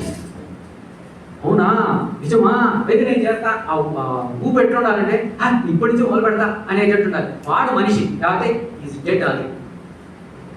అటువంటి వాడికే సాధ్యం అవుతుంది, లేకపోతే సాధ్యం కాదు. ఇంకో కొటేషన్ కూడా ఉంది. ఏంటంటే ఈ కొటేషన్స్ కావాలని చెప్తున్నాను అనమాట యోగపోయిన. ఎందుకంటే 1,000,000 మందిలో ఎవరికో ఒకడికి అబద్ధం,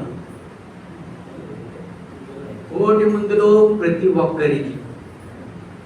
ఎందుకంటే 1,000,000 మంది వాడిలో భాగమే, ఒక్కడే భాగం కాదు. చేస్తే తీవ్రంగా అలాగా 1,000,000 మందిలో ప్రతి ఒక్కరికి కూడా కలిగి ఆయనకు మనం ఎంతో సేవ చేసిన వాళ్ళం. ఈ సమాజానికి, ఈ ప్రపంచానికి సేవ చేయడం అంటే అది. 1,000,000 మందులకు ఒక్కడు అంటే ఎవడు ఒప్పుకోకూడదు. ఒప్పుకున్నా అంటే వాడు డెడ్ అని అర్థం. ప్రతి ఒక్కరికి ఆ ఒక్కరిలో నేను కూడా ఉన్నా అని ఉండాలి. అలా మొదలు పెట్టాలి. ఎఫర్ట్ ఎట్లా ఉండాలి, మన మోటివేషన్ ఎలా ఉండాలంటే అలా ఉండాలి. అప్పుడు సాధ్యం. మన మోటివేషన్ మనం చూసి పిల్లలకు మోటివేషన్ ఉండాలి, ఖచ్చితంగా సాధించుకోవచ్చు అన్నమాట. కాబట్టి 1,000,000 మందిలో ఒక్కరికి కాదు, ప్రతి ఒక్కరికి. ఇంకొక విశేషం, 1,000,000 మంది ప్రయత్నం చేస్తే ఒక్కడికి ఈజీగా వస్తుంది. దాన్ని ఒప్పుకుంటాను నేను. 1,000,000 మంది ప్రయత్నం చేస్తుంటే ఒకడికి ఈజీగా వస్తుంది. కానీ ప్రయత్నం చేసి సాధించుకోవడం మాత్రం 1,000,000 మంది చేయొచ్చు. దీంట్లో ప్రతి ఒక్కరికి అనవచ్చు. ఆ మాట ఎంతవరకు అంటే 1,000,000 మంది కానీ ప్రయత్నం చేస్తే ఎవడో ఒకడికి రావచ్చు అని మామూలుగా చెప్పాను. అది సహజంగా సింపుల్గా ఏ ప్రయత్నం లేకుండా రావడం. కాబట్టి మనం ప్రతిరోజు కనీసం 1 గంట అయినా వెచ్చించి ఈ కాంటెంప్లేషన్, భ్రమణ కీటక న్యాయాన్ని చేద్దాం. అద్భుతం. ఈ అవకాశం ఇచ్చినటువంటి, చాలా సమయం ఇచ్చినటువంటి మా పితృ సమానులు శ్రీ సమయానంద స్వామి, సమయానందనాథ స్వామి వారికి, అలాగే ట్రస్ట్ అధ్యక్షుడు మా ఆనంద్ కుమార్ బాబాయ్ గారికి నమస్కారం. అలాగే వచ్చి ఇంతసేపు విని నాకు మోటివేషన్ ఇచ్చి, రిపిటేషన్కి అవకాశం ఇచ్చి, నన్ను నా లోపల నేను మామూలు ఇంట్లో ఉంటే ఇలా చూడను, నన్ను నేను చూసుకోను, నేను ఇంత అటెన్షన్ పే చేయను. ఇక్కడికి వచ్చినప్పుడు ఎంత అటెన్షన్ పే చేసి ఇలా చూసుకున్న నా లోపల ఎన్నో క్షణాలు చూసుకొని ఉంటా. ఇంత సాధనకు 2 గంటల్లో ఎంతో సాధనకు నాకు అవకాశం ఇచ్చినటువంటి మీరందరికీ కూడా కృతజ్ఞతలు, పాదాభివందనం.